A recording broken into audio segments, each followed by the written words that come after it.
the case of Jennifer Londano. Jennifer Londano, a 31-year-old engaged and responsible individual, failed to arrive at her job in Englewood, New Jersey, prompting concerns from her family and friends. As the manager of the newly opened Luna Lounge on Armory Street, Jennifer was a diligent worker with a spotless attendance record. However, on June 25, 2017, she vanished without a trace after closing the bar in the early morning hours.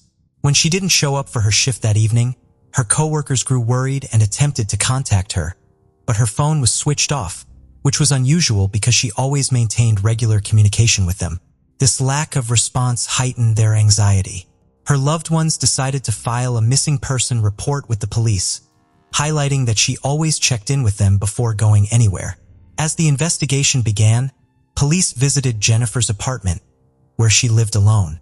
The officers found the front door locked with no signs of forced entry or damage. Upon entering the apartment, they initially noticed nothing out of the ordinary. The space was clean and well-maintained, with no signs of disarray or theft. At first glance, nothing suggested that the apartment was a crime scene. After investigating Jennifer's apartment and finding no leads, the police visited the bar where she worked as a manager to gather more information. They spoke with the staff at the establishment and discovered that Jennifer was well-liked by everyone, with no reported conflicts with patrons or employees. Her co-workers described her as kind, helpful, and highly respected. Jennifer was a driven and ambitious person who had a strong work ethic. In 2016, she partnered with 40-year-old Rafael Lolas to open the Luna Lounge in Englewood, New Jersey. The bar was successful thanks in part to Jennifer's exceptional people skills and management abilities. Lolas provided the financial backing while Jennifer was the face of the business, charming customers with her warm personality. What the police discovered during their conversation with the bar staff was that Jennifer and Rafael's relationship went beyond business. They were romantically involved, and their relationship was public knowledge. Despite their close relationship, they had not yet taken the step of living together. The investigation revealed that on the morning Jennifer was last seen, she had closed the bar and gotten into Rafael's car, which was waiting for her after work. As the last person to see her, Rafael became a key person of interest, and the detectives decided to bring him in for questioning. Rafael claimed that he drove Jennifer home from work after she closed the bar, and they spent some time together at her apartment before he left to let her rest for her shift that evening. Following her disappearance, Rafael maintained contact with Jennifer's family and collaborated with them to try to determine her whereabouts. Since there was no apparent connection between Rafael and Jennifer's disappearance, the police concentrated on investigating other leads.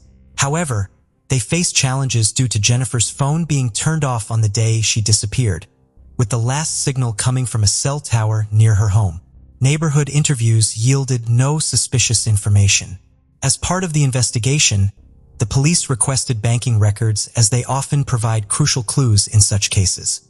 When the bank shared the data, it revealed an unexpected development. Jennifer's bank card had been used even after she went missing. The investigation led detectives to suspect that Jennifer was intentionally hiding, but her family strongly disagreed, convinced that she would never willingly cause them distress. To gather more information, the police began to investigate the activity on her card, seeking to determine when, where, and how it was used. 2 days after Jennifer's disappearance, on June 27th, a pedestrian walking along Pier 44 in Brooklyn noticed something unusual in the water. The person stared at the object for a while, unable to identify it, before realizing with shock that it was a human body, or at least part of one. The police were summoned to the scene, and the pier was sealed off. A thorough search by divers yielded no additional body parts or evidence. The police faced a daunting challenge in identifying the victim, but a potential lead emerged. A tattoo was discovered on the victim's right thigh during a forensic examination. The tattoo, which may have belonged to the victim, was partially translated from Sanskrit, an ancient Indian language with complex grammar.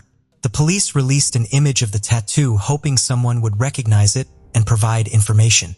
Investigations revealed that the tattoo's inscription was Sanskrit, but incorrectly written. The tattoo artist and the victim seemed to intend to write Liliana, but did so with grammatical errors, suggesting neither of them was familiar with the language. For days after the initial gruesome discovery, police received another disturbing call from a passerby who spotted a leg on the riverbank near 79th Street. Police immediately cordoned off the area and pulled the leg out of the water. The leg, which was intact from the knee down, seemed to match the remains found earlier, leading investigators to believe they belonged to the same person. A notable detail was the pink-painted toenails on the leg. Despite an extensive search by divers in the area, no other remains or evidence were found. However, forensic analysis soon confirmed that the fragments found were indeed from the same body. Around this time, the police had already identified the victim. A few days after releasing an image of the distinctive tattoo, a woman contacted the police station and revealed that she knew the tattoo's owner. It was Jennifer's mother, Gladys Quintero, who recognized the tattoo on the news and identified it as belonging to her daughter. The tattoo, it turned out, was a tribute to Jennifer's late aunt and symbolized the name Lily or Liliana. Jennifer's mother came to New York to identify the human remains. When it was confirmed that the remains were Jennifer's, the family was left shattered. The discovery marked a significant turn in the case, transforming a missing person investigation into a homicide probe. The family was not only grief-stricken by Jennifer's death, but also horrified by the brutal circumstances surrounding it. Unfortunately, due to the state of the remains, it was impossible to determine the exact cause of death. Despite an extensive search, the police were unable to recover additional body parts. As family and friends paid their respects to Jennifer at her workplace, the bar, detectives were making progress in their investigation. They tracked down leads on Jennifer's credit card usage. Through a thorough review of security footage and store visits, detectives identified the person who had used Jennifer's credit card, Raphael, Jennifer's boyfriend. They discovered that Raphael had left Jennifer's apartment on the day she disappeared to go shopping. His purchases, made with Jennifer's credit card, included a box of garbage bags and 2 meat cleavers from different stores. Later that evening, he crossed the George Washington Bridge into Manhattan, and his cell phone records placed him near the Hudson River. Raphael went home after leaving Jennifer's apartment and never returned.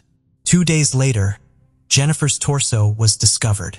The police suspected that Raphael might have killed her and dismembered her body using meat cleavers, a disturbing thought considering their romantic relationship. The evidence pointing to Raphael's guilt was mounting. As a result, the police obtained an arrest warrant and a search warrant for his home, anticipating that they would soon apprehend him. Raphael attempted to evade capture by renting a hotel room and paying in cash, but he was quickly tracked down and arrested. He did not resist arrest and denied any involvement in Jennifer's death, claiming that Jennifer had given him her credit card. Raphael continued to insist that Jennifer was fine when he left her, but detectives uncovered more evidence that contradicted his testimony. A search of his home revealed dark red stains in the bathroom, which were later confirmed by a lab test to be Jennifer's dried blood.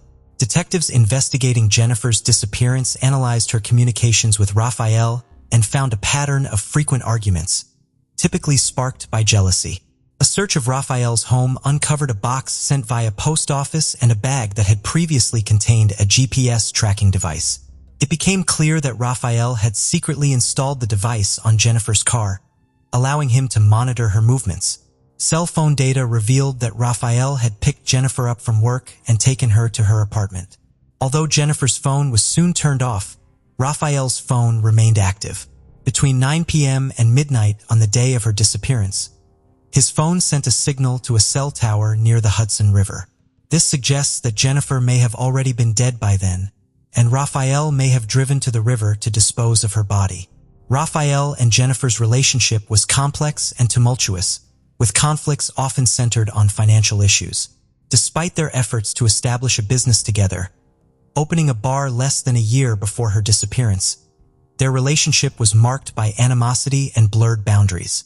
Raphael's messages to Jennifer were volatile, veering between insults, threats, apologies, and declarations of love, with one notable instance where he referred to her as a gold digger. Jennifer's family was shocked and disbelieving when the man who had claimed to love her and helped search for her became the prime suspect in her murder. Raphael refused to explain himself, denied any wrongdoing, and hired a lawyer. Although police couldn't find the exact knives they knew Raphael had bought, they were able to purchase identical ones from the same store. Forensic analysis later confirmed that these knives were used to harm Jennifer's body.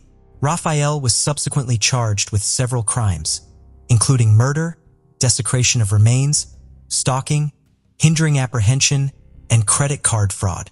The trial, which began in November 2019, lasted for 2 months. Prosecutors claimed that Jennifer was killed by Raphael in her apartment during a jealous argument.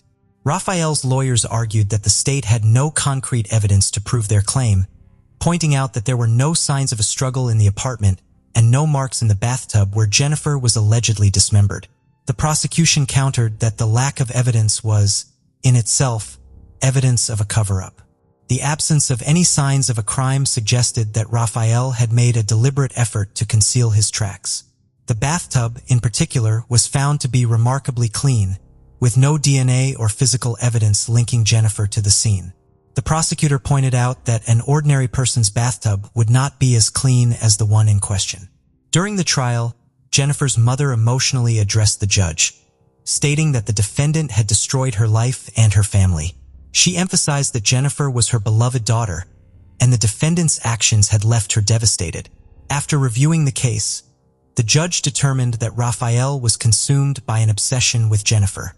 When given the opportunity to speak, Raphael refused, only communicating with his lawyer. In December 2019, the jury deliberated for 3 days before finding Raphael guilty on all charges. The verdict was officially announced in February 2020.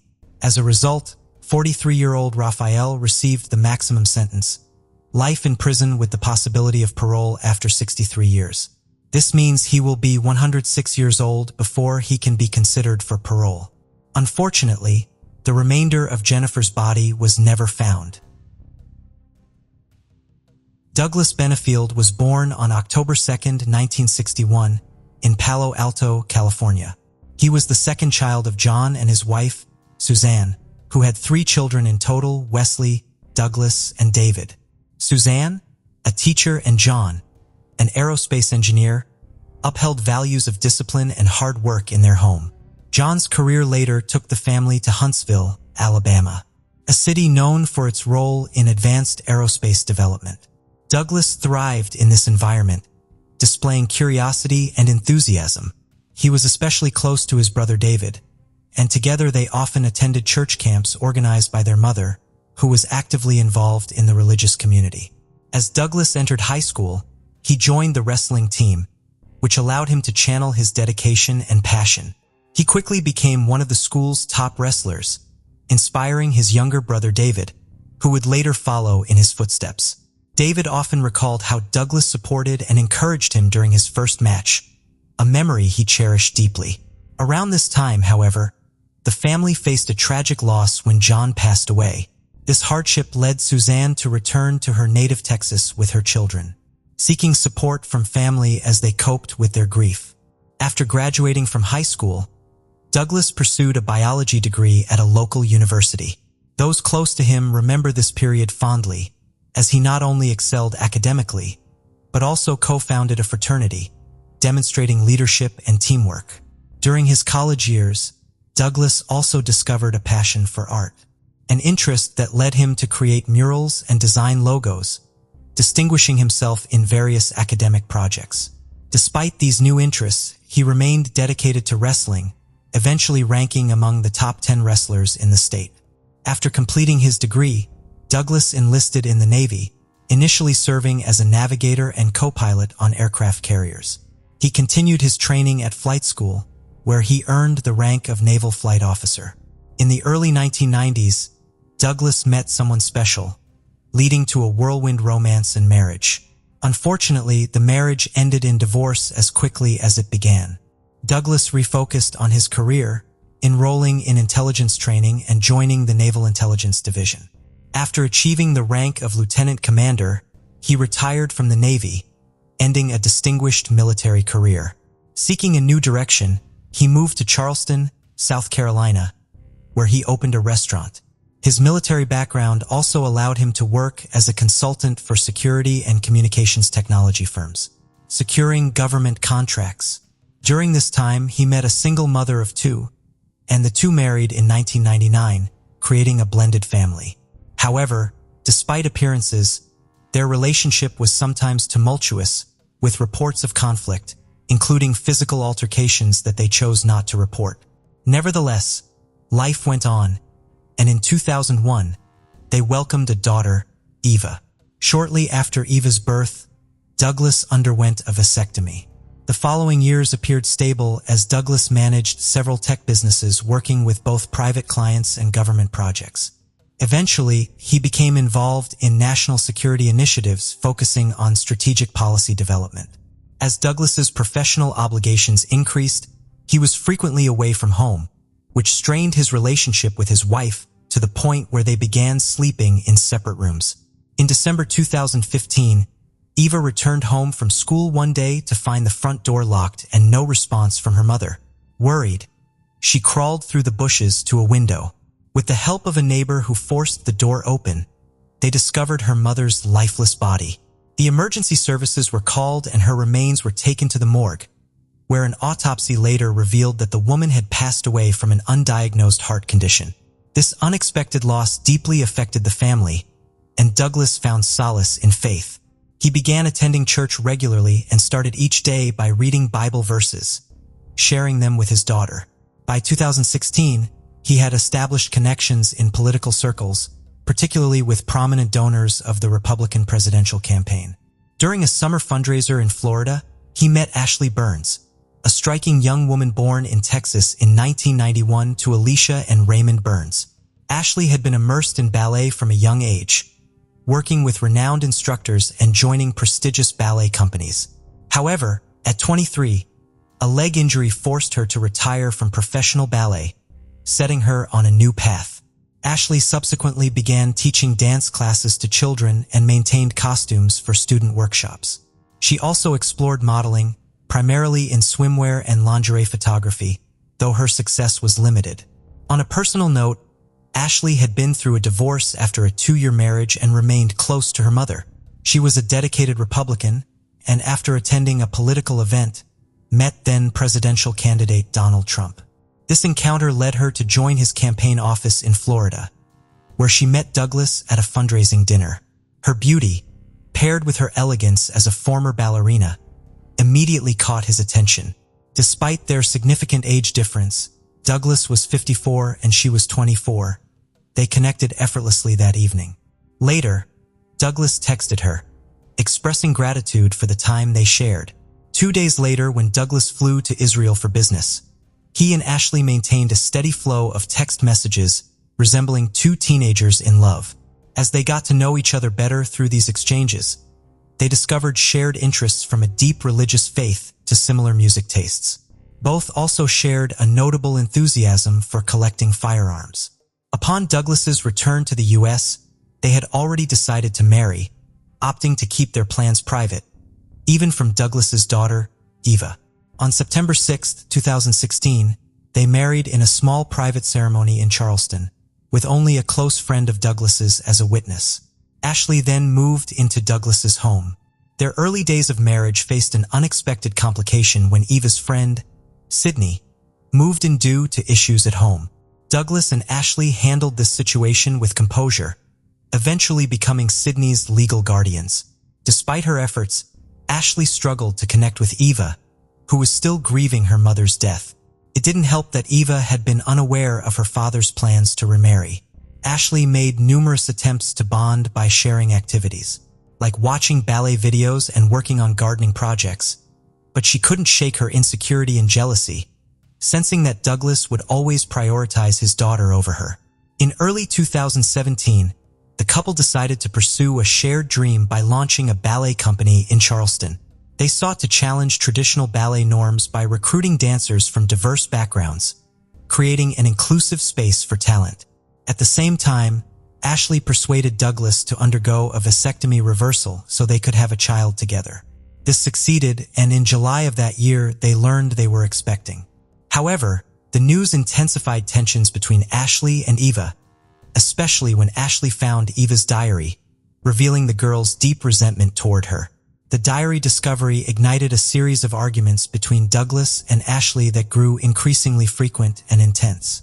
During one confrontation, Douglas punched a wall, later even lashing out at the family pets. In another heated moment, he threw a gun toward Ashley, leaving a hole in the wall. He then raised the weapon to his own head, threatening to end his life, only to discharge it toward the ceiling moments later. Astonishingly, a few days after this explosive incident, they held a party at a hotel to formally announce their marriage to friends. In August, Ashley experienced significant discomfort related to her pregnancy. After discussing it with Douglas, they agreed she would rest at her mother's house in Florida while he stayed back to organize ballet company logistics. On September 18th, the long-awaited launch of their ballet company, Douglas was busy at the studio supervising the dancers' arrival.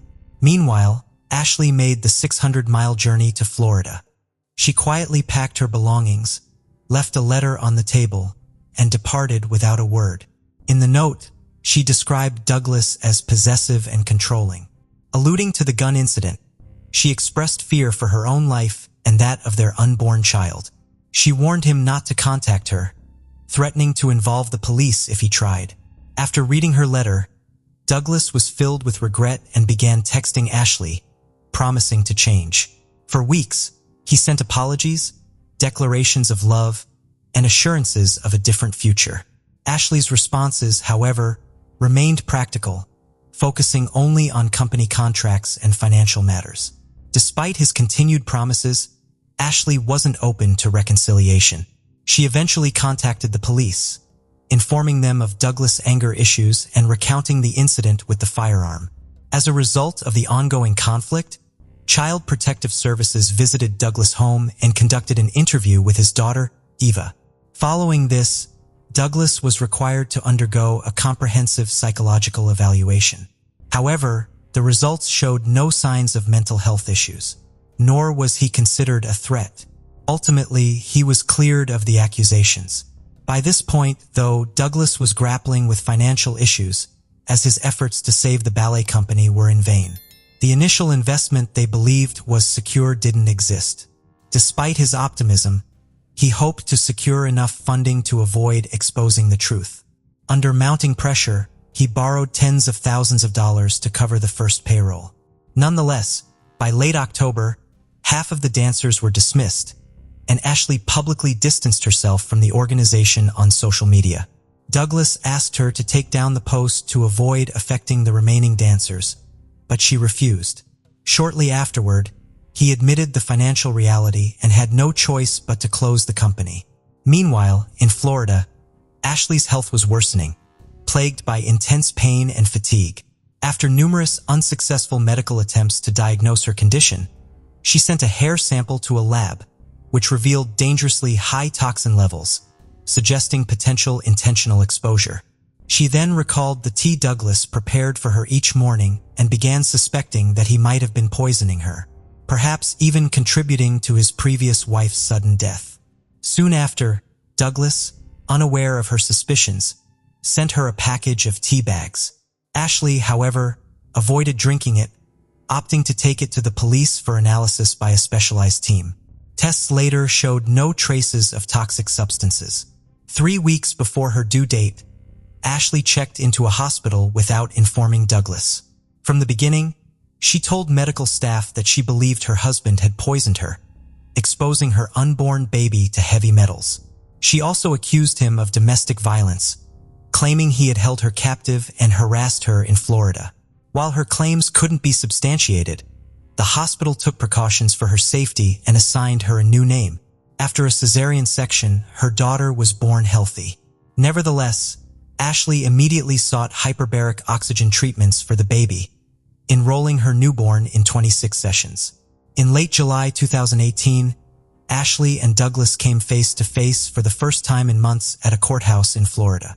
Douglas sought custody of his daughter, whom he hadn't yet met. Meanwhile, Ashley, alleging domestic violence and attempted poisoning, requested a restraining order against him. After a 2-day hearing, The judge denied Ashley's request and decided on shared custody of their daughter, citing insufficient evidence of poisoning or related illness. Following the court's decision, they were required to attend counseling sessions together for the sake of their child. During Easter weekend in 2019, while having dinner as a family, Ashley and her mother privately questioned Eva. Ashley's suspicions of Douglas hadn't faded, and she wondered aloud if he might have been involved in the death of his second wife. Eva tried to reassure them, insisting her father was a good man. The following year, Douglas noticed Ashley wearing what appeared to be an engagement ring. He secretly installed a tracking device in her car and hired a private investigator, confirming that she was seeing someone new. Ashley, on the other hand, filed a police report accusing Douglas of allegedly abusing their young daughter, prompting him to file for divorce. After an investigation, authorities found no evidence supporting the allegations. Frustrated, Douglas emailed the police claiming Ashley had a split personality. By then, their relationship seemed irreparable.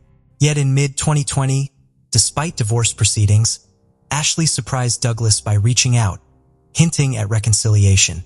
They began seeing each other again and, hopeful that things might work out, made plans to move in together. Douglas rented an apartment close to Ashley's mother's home, packed up his belongings, and arranged for a moving truck. On September 27, 2020, when Douglas arrived in Florida, Ashley's mother took their daughter for a walk while the couple settled into their new home. Suddenly, a heated argument erupted, loud enough for a neighbor to hear. Concerned, the neighbor immediately called 911. Moments later, Ashley, carrying a firearm, ran to a neighboring house, knocking on the door and asking for help. The armed neighbor also contacted emergency services. When paramedics arrived, followed closely by police officers, the entire team secured the area. The paramedics noted that Douglas was still breathing, though he had multiple injuries, including wounds to his leg and arm. A bullet had also penetrated his chest cavity, complicating his condition. Despite all efforts to save him, Douglas was pronounced dead at a local hospital an hour later. That night, Ashley claimed she acted in self-defense, offering few details to detectives. Meanwhile, her mother asserted that she and Ashley had endured domestic abuse from Douglas for over 3 years, adding that they had attempted to seek help on multiple occasions, but received no support. Ashley's lawyer told a detective that her client had been planning an escape to get away from Douglas once and for all. According to her, Ashley had arranged for a psychologist, 2 attorneys, a disposable phone, a safe location, and a rental car. She intended to execute the plan the next day, fearing Douglas might discover her intentions. Though Ashley wasn't initially arrested, investigators began to uncover inconsistencies in her self-defense claim. For instance, there were no weapons or blunt objects near Douglas, and Ashley showed no visible injuries or bruises. In November 2020, Ashley was formally arrested and charged with second-degree murder. After pleading not guilty and posting bail, she was released a week later. She was allowed visitation with her daughter, but primary custody was granted to her mother. Despite her legal troubles, Ashley continued to give interviews, defending her version of events. As the case garnered national attention, Ashley became widely compared to the protagonist of the 2010 film Black Swan, a psychological thriller set in the ballet world. After many legal twists and delays, Ashley's trial took place in the summer of 2024. According to the prosecution, Ashley had always intended to be a single mother and never planned to grant Douglas visitation rights. For them, her abuse claims were merely part of a strategy to achieve this goal. Ashley and her defense maintained their original story, and during her turn on the stand, she captivated the court and the nation following the trial by recounting with deep emotion her account of what happened on that tragic day. Her defense argued that authorities had failed to respond appropriately to her numerous complaints against Douglas and that she suffered from battered woman syndrome. Among Ashley's supporters in the courtroom were her mother and her 6-year-old daughter, who even spoke to a journalist, stating she was doing what was right for her mother. Despite this, after a late-night deliberation, the jury found Ashley Benfield guilty, not of the murder charge she faced, but of the lesser charge of manslaughter in the death of her husband, Douglas Benfield. The minimum penalty for this charge was 11 years in prison, with a maximum of 30 years. Afterward, Eva praised the verdict in a video posted on social media.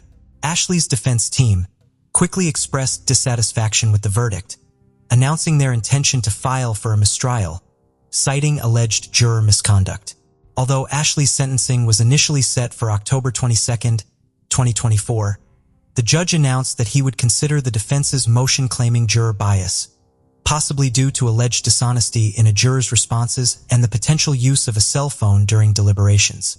As of the final week of October 2024, our investigation found that the court was still deliberating on the defense's motion. Ashley's fate remained uncertain, as she could face up to 30 years in prison if the judge denies the motion and issues a sentence. The case of Adrienne Robert. Adrienne Robert was born on January 4, 1983 in Brunswick, Maine. She graduated from Leavitt High School in Maine in 2001 and the University of Maine at Augusta in 2005. 2 years later, in 2007, she relocated from Maine to Clearwater, Florida. Those who knew her described Adrienne as a beautiful, kind person, always happy and vibrant. At the time of her disappearance, Adrienne was in a relationship with her boyfriend, Justin, and they were planning to start a life together. She was renting a house with her friend Jay.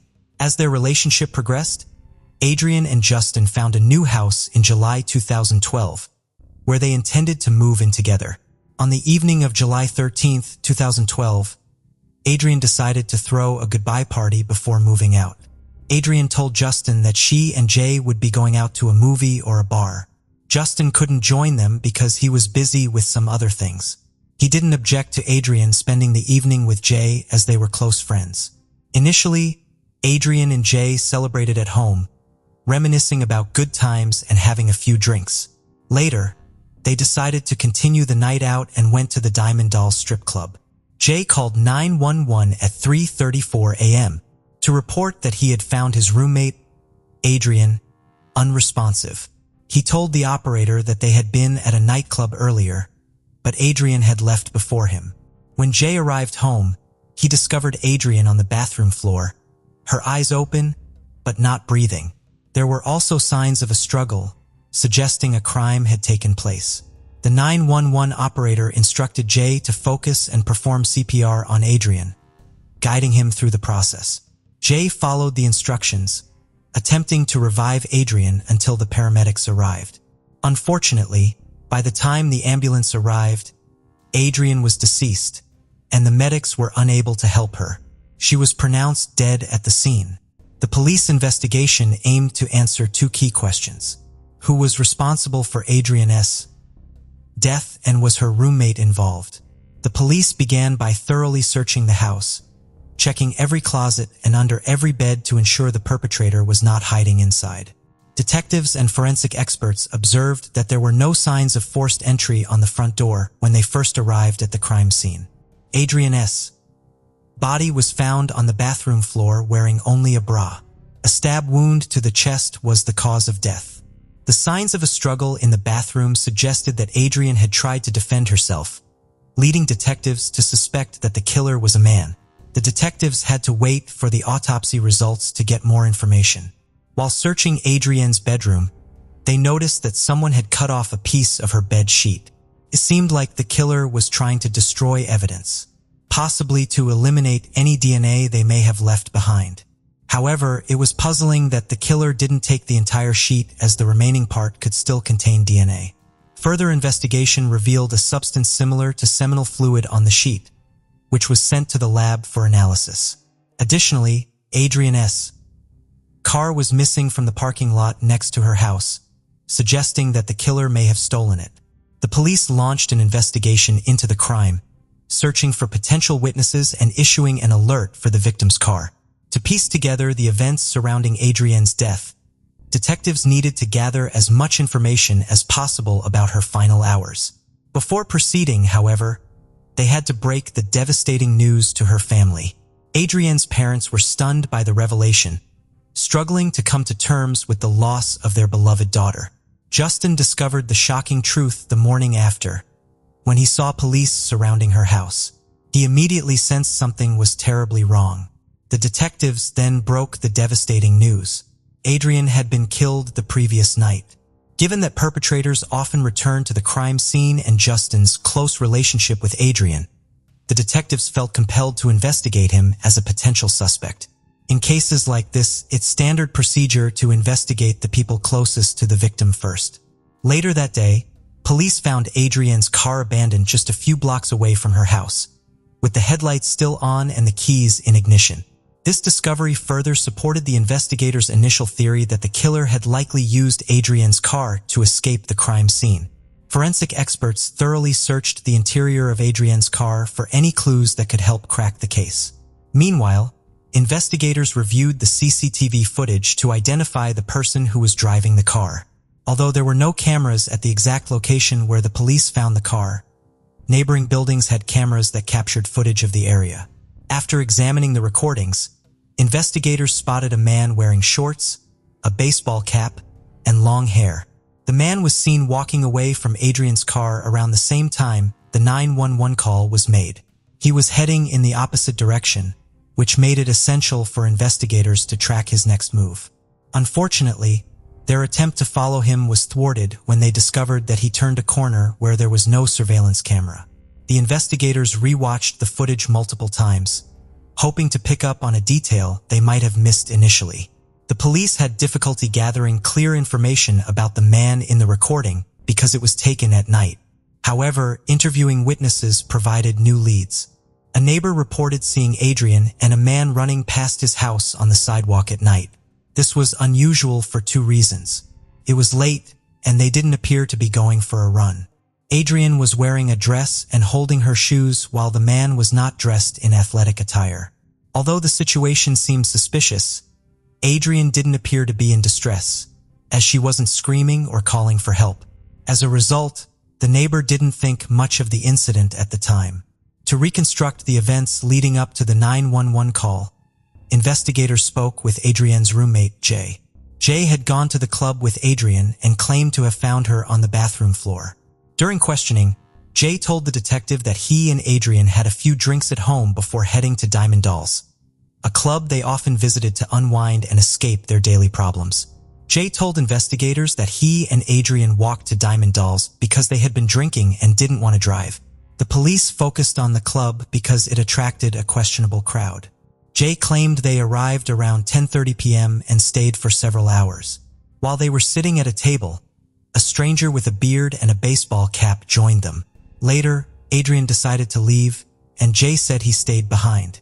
He noticed the stranger had also left. To verify Jay's story, investigators reviewed the club's surveillance footage. They found a camera with a wide angle that recorded everyone entering and leaving the club that evening. The footage showed Jay and Adrienne pervading at the club, appearing calm and normal. Another camera at the entrance provided a clear view of people's faces and clothing. CCTV footage confirmed Jay's account of events. It shows him leaving the club alone at 2:53 a.m. and walking towards his house.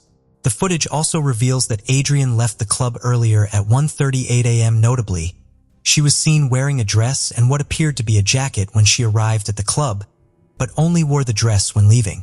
This discrepancy raises a key point.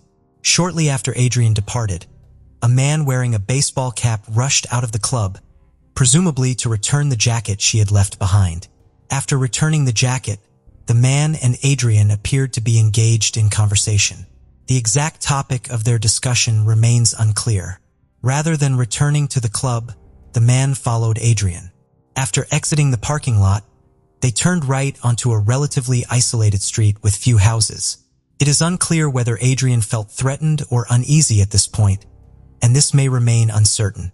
After reviewing the evidence, investigators determined that the man seen on camera at the club and the man near Adrienne's abandoned car were two different individuals. Based on the circumstances surrounding her death, they believe the man from the club's CCTV footage was the likely culprit. The other man may have been an innocent bystander. The police were exploring all possible scenarios to provide answers to Adrienne's parents as soon as possible. Adrienne's family traveled to Florida to collect her belongings. Investigators met with her parents, Mark and Dolores, and assured them that they would do everything possible to find and bring the perpetrator to justice. According to her parents, Adrienne was a friendly person with no known enemies. She had a good relationship with her boyfriend, Justin, and her roommate, Jay. Investigators suspected that Adrienne did not know her killer. The laboratory report soon arrived, revealing that male DNA was found on the sheet, Adrienne's body, and the walls. Although the killer had attempted to destroy evidence by cutting out part of the sheet, forensic experts were still able to recover the DNA. However, when the investigators compared the DNA to the database, they were disappointed to find no matches. As a result, the police had the DNA of an unknown suspect in CCTV footage from the club where Adrienne spent her last evening. Detectives focused on the footage as the key to solving the case. They re-examined the recordings, this time reviewing both daytime and nighttime footage, which led to a breakthrough. Approximately 8 hours before Adrienne's death, investigators spotted the same man who had been talking to Adrienne in the parking lot and had left with her. This time, they got a clearer view of his face. To determine how the unknown man arrived at the club, investigators reviewed the footage and saw that he had taken a taxi. The taxi's phone number was visible on the recording, making it easy to identify the taxi company. This new information made it simpler to identify the man. Detectives discovered that the phone number that ordered the taxi was caught on footage near Diamond Dolls, and it belonged to Thomas Frederick. By comparing his driver's license photo with the image of the man on the CCTV footage, detectives confirmed that it was the same person. As a result, Thomas Frederick became the primary suspect in the case. The police required concrete evidence to arrest Frederick, but the surveillance footage alone was insufficient. To gather more evidence without alerting him, they began secretly monitoring his activities. Their goal was to obtain his DNA sample discreetly, as they were concerned that approaching him directly might scare him off. For a week and a half, the officers tracked Frederick's movements, following him to work and keeping a watchful eye on his home at night. Their patience eventually paid off when Frederick discarded a cigarette butt on the road. The officers collected the butt and sent it to a laboratory for DNA analysis. The purpose of the test was to determine if Frederick's DNA matched the samples found at the residence of Adrienne Robert. While waiting for the test results, the police continued to secretly monitor Frederick, as they suspected he might attempt to leave the state at any moment. After receiving the laboratory report, everyone's anticipation was met with an unsurprising conclusion. The DNA analysis revealed that the samples found on the sheet, walls, and Adrienne's body all belonged to Thomas Frederick. As a result, the police arrested and brought him in for questioning. During the interrogation, Frederick claimed to be a frequent visitor to various clubs and bars, where he would often meet new people. When shown a picture of Adrienne, he stated that they had met at Diamond Dolls, where she had bought him a drink and they had danced and talked. However, when the police confronted him with CCTV footage that contradicted his alibi, he changed his story. Frederick then claimed that he and Adrienne had walked together to the end of the street before parting ways. When asked if he had ever visited Adrienne's house, Frederick responded that he couldn't remember due to his intoxication. This inconsistency cast doubt on his entire account, leaving it unclear what he was trying to conceal. The man initially claimed he had no recollection of being at Adrienne's house. However, it was revealed that a witness had seen Adrienne running barefoot while the man chased after her, which suggested that he was lying. When questioned by the investigators, Frederick provided an explanation. He claimed that Adrienne asked him to escort her home and that she began running suddenly after deciding she was in a hurry. She took off her shoes, prompting him to chase after her in order to stay by her side. Despite Frederick's shifting story, detectives uncovered compelling evidence. A DNA test showed that Frederick's DNA was on Adrienne's sheet and numerous items throughout her home. Frederick altered his story after receiving the DNA test results. Now he's claiming self-defense when confronted about his inconsistent explanations. Suddenly remembering past events he couldn't previously recall, Frederick finally shared an apparently factual narrative about how things actually occurred.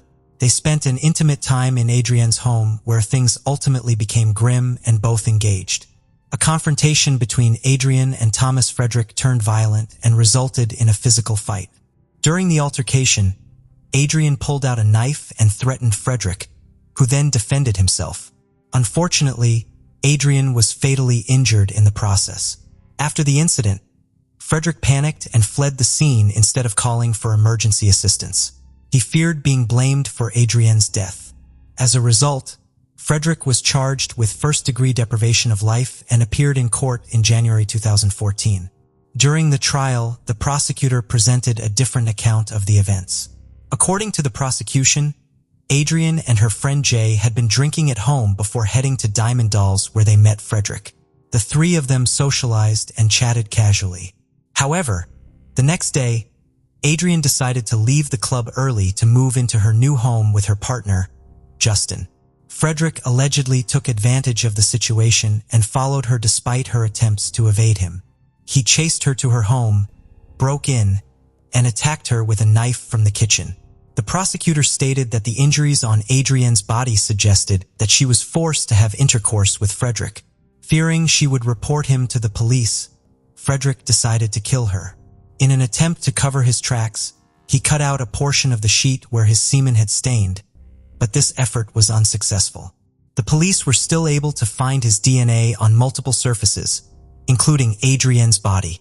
Frederick then took Adrienne's car keys, drove a short distance, and abandoned the vehicle. During the medical examiner's testimony, Adrienne's parents, Mark and Dolores Robert, left the courtroom unable to bear the details of their daughter's final moments. Mark Robert later explained, "I didn't want to hear that. It won't bring Adrienne back, and I didn't want to know what she endured." It was clear that Adrienne had put up a fierce struggle. Her parents have since struggled to cope with life without their daughter. The grieving family member acknowledged that the healing process would be a long and difficult one. "We're still reeling from the loss of our loved one, and it will take time to recover," Dolores said. "However, we will eventually rebuild our lives, as that's what Adrienne would have wanted. It won't be easy, but we will get through this." During the trial, the defense team attempted to tarnish Adrienne's reputation by claiming that she had invited Thomas Frederick to her home for consensual sex. However, this assertion is baseless and may have been a desperate attempt by the perpetrator to justify his presence at the victim's house. The evidence, however, tells a different story. The presence of DNA points to one person, Thomas Frederick. The defense also claimed that Frederick acted in self-defense. She did sustain a stab wound as he was fighting her. Thomas Frederick was found guilty of first-degree murder and car theft. His claim of self-defense was rejected due to insufficient evidence. Although he was accused of killing Adrienne, there was no evidence to suggest he forced her into a sexual act by threatening her with a knife. Thomas Frederick, 25, was sentenced to life in prison without parole.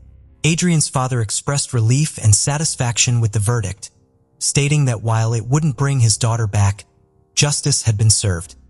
He found it difficult to remain calm in the presence of the man who murdered his daughter, especially since Frederick showed no remorse or sympathy even after the verdict was read. Adrienne's parents, Mark and Dolores Robert, were overcome with emotion in the courtroom, but felt a sense of relief and happiness when the verdict was announced. They remembered their daughter, a always happy and lively person whose smile could light up a room, and expressed sadness that they would never see her again. Megan Jones, later known as Isabella Carolina Camelo Gomez, was born in 1974 in Sydney, New South Wales, Australia. Public information about her early years and personal life is extremely limited, though it is known she was the only child of Irene Jones, a single mother who raised her. No details about her father's identity have surfaced, nor are there records of her schooling or employment history.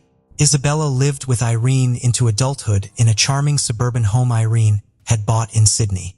Irene Caroline Jones, born on November 2, 1945, was widely known as a devoted, generous woman and a caring mother.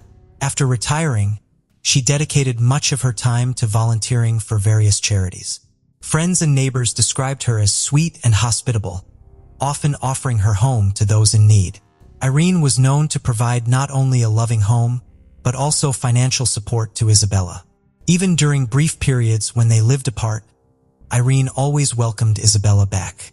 To the outside world, their relationship appeared close-knit and supportive. However, later accounts would reveal a different dynamic. Despite her public shyness and insecurity, Isabella was reportedly disrespectful and sometimes abusive toward her mother behind closed doors. Matters worsened in 1999 when Isabella met a woman named Paula Camello at their local Mormon church. Over time, Isabella and Paula became close friends, and Paula eventually introduced her husband, Carlos Camello Gomez, a Colombian native. This introduction would mark the beginning of a chain of events that deeply affected everyone involved. The couple started spending more time with Isabella, and Carlos eventually mentioned his brother Cesar, who was stuck in Colombia due to visa issues. In March 2001, Isabella traveled to Colombia to meet Cesar. Soon after, she claimed they had fallen in love and married him, news that shocked Irene. Despite her objections, Irene learned of the marriage through photos, to which Isabella reassured her it was merely a fake marriage. Following this, Isabella adopted the name Isabella Carolina Camello Gomez and grew increasingly close to Carlos. Their bond raised suspicions, particularly since Cesar was still unable to join her in Australia. Paula, growing jealous, suspected an affair between Isabella and her husband. It later emerged that Isabella was financially supporting Carlos, sending money to his family in Colombia. Carlos even had a separate room in Irene's house and a private phone to communicate with Isabella in secret. She reportedly bought him a car, yet he continued to pressure her for more, hinting he would leave Paula for her. Tensions between Irene and Isabella escalated as Irene opposed Isabella's financial support of Carlos. This led to intense conflicts, with Isabella allegedly becoming physically aggressive. A friend of Irene later recounted instances where Isabella's anger turned violent, breaking her mother's glasses and, on one occasion, reportedly pinning her down by the neck. Irene confided in this friend, admitting she was frightened but hesitant to involve the police, fearing potential fallout. She also felt threatened by Paula, who reportedly arrived at the house on multiple occasions, threatening to burn it down. In response, Irene installed security lights, though it offered little comfort.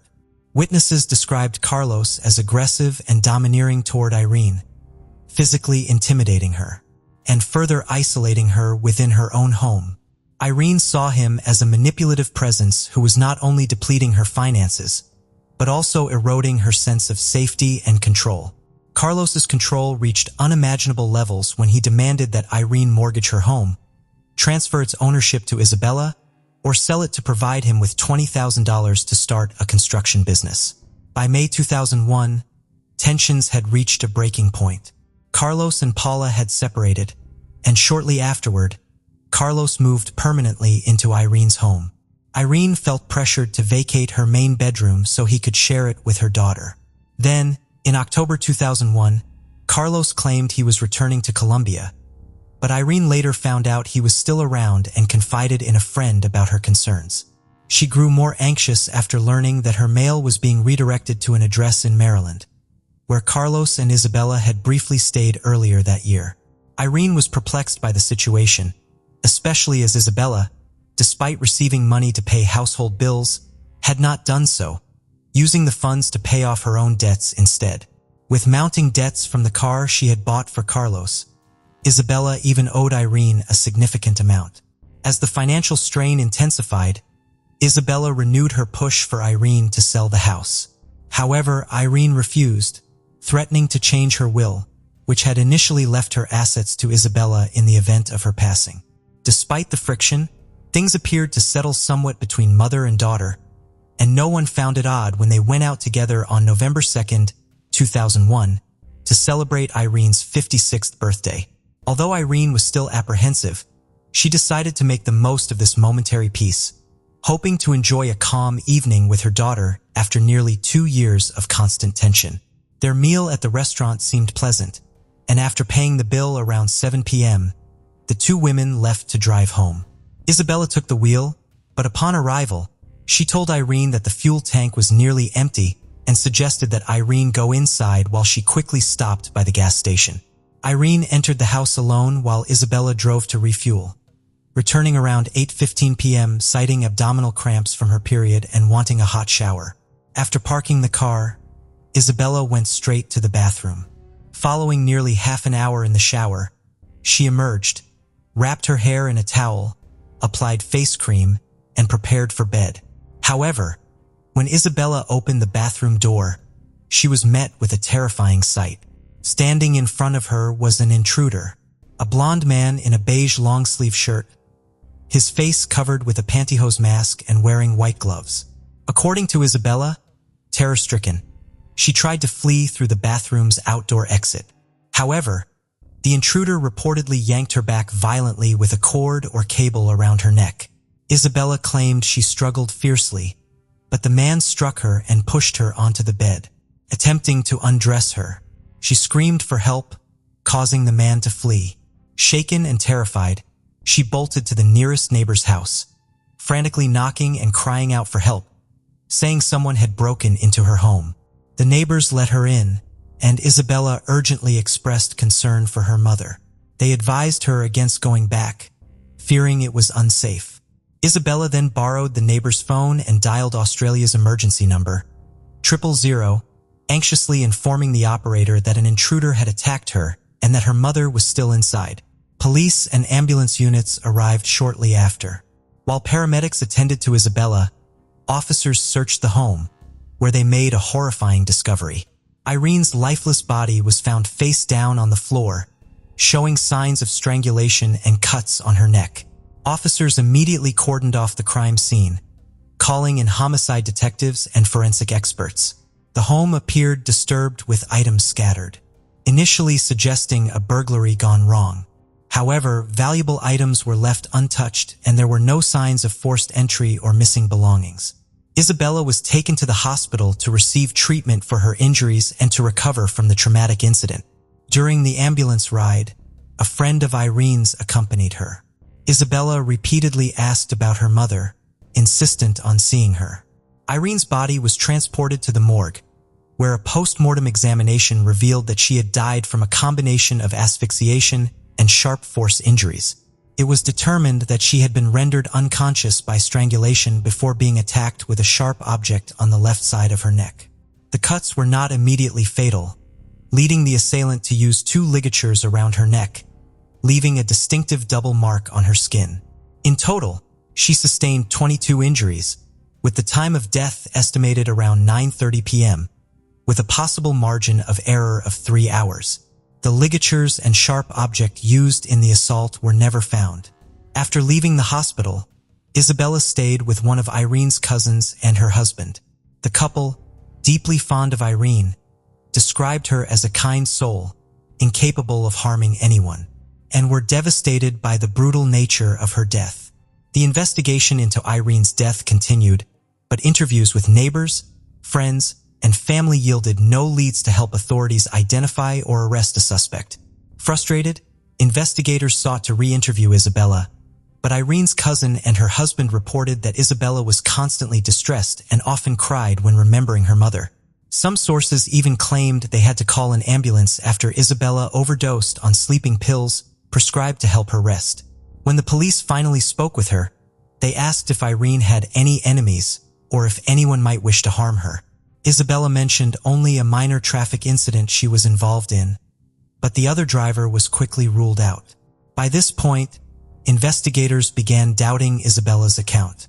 Although both Isabella and Carlos were seen as suspects, there was no concrete evidence tying them to Irene's murder.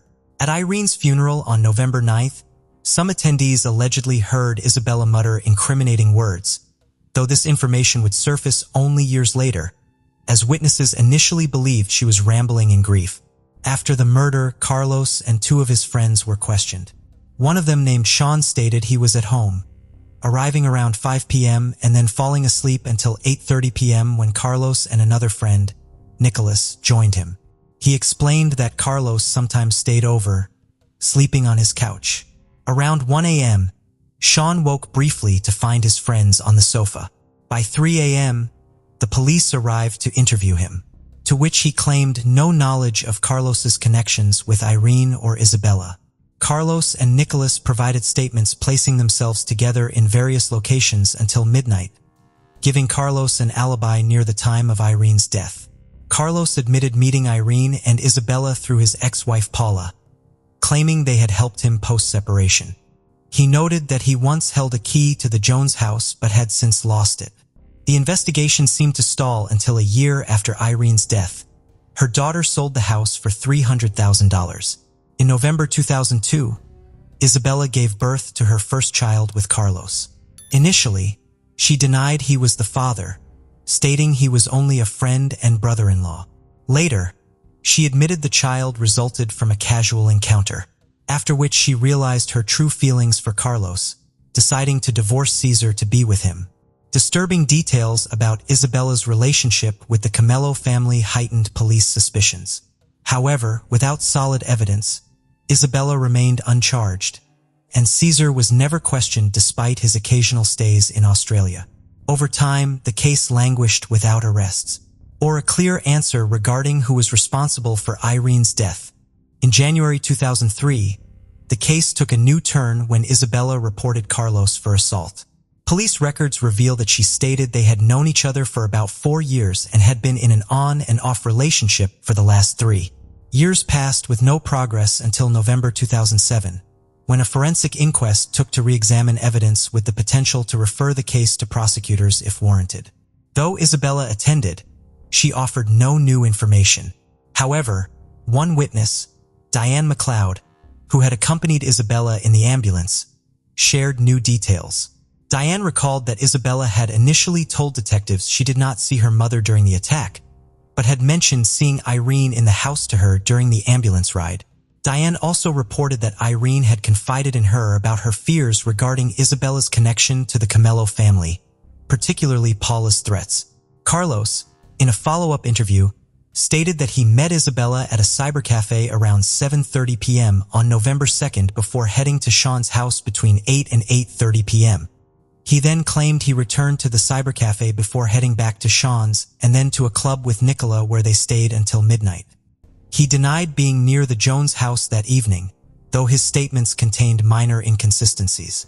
Ultimately, the investigation concluded with insufficient evidence to proceed to trial, leaving the true identity of Irene's killer undetermined. The lead investigator recommended offering a $100,000 reward for information leading to an arrest and suggested the case be transferred to the Homicide and Cold Case Unit for further examination. Between March and September 2013, the deputy state coroner reviewed the case again, yet it remained amid 700 other unsolved cases, limiting resources and attention.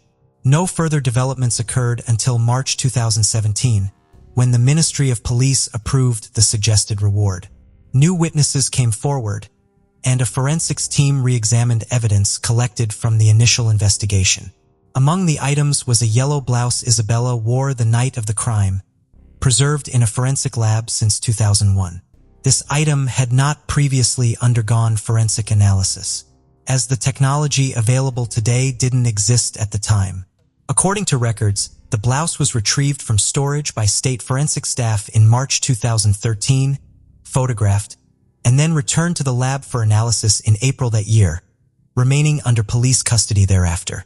The forensic analysis from July 2017 provided significant insights when microscopic tests and DNA sampling were conducted on the blouse Isabella wore on the night of Irene's death. The tests revealed small brown stains consistent with traces of bodily fluids on the front and back of the blouse, along with several strands of hair. The forensic report concluded that the blouse had been exposed to an area with blood splatter, indicating direct exposure rather than mere contact with the perpetrator or the victim's body. Experts suggested the splatter likely came directly from the victim, Irene.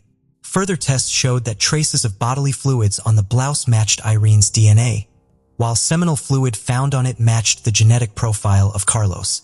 Unfortunately, by this time, Carlos was unavailable for questioning due to a severe brain injury from a 2013 motorcycle accident, which left him with deep retrograde amnesia, erasing memories of events before the accident.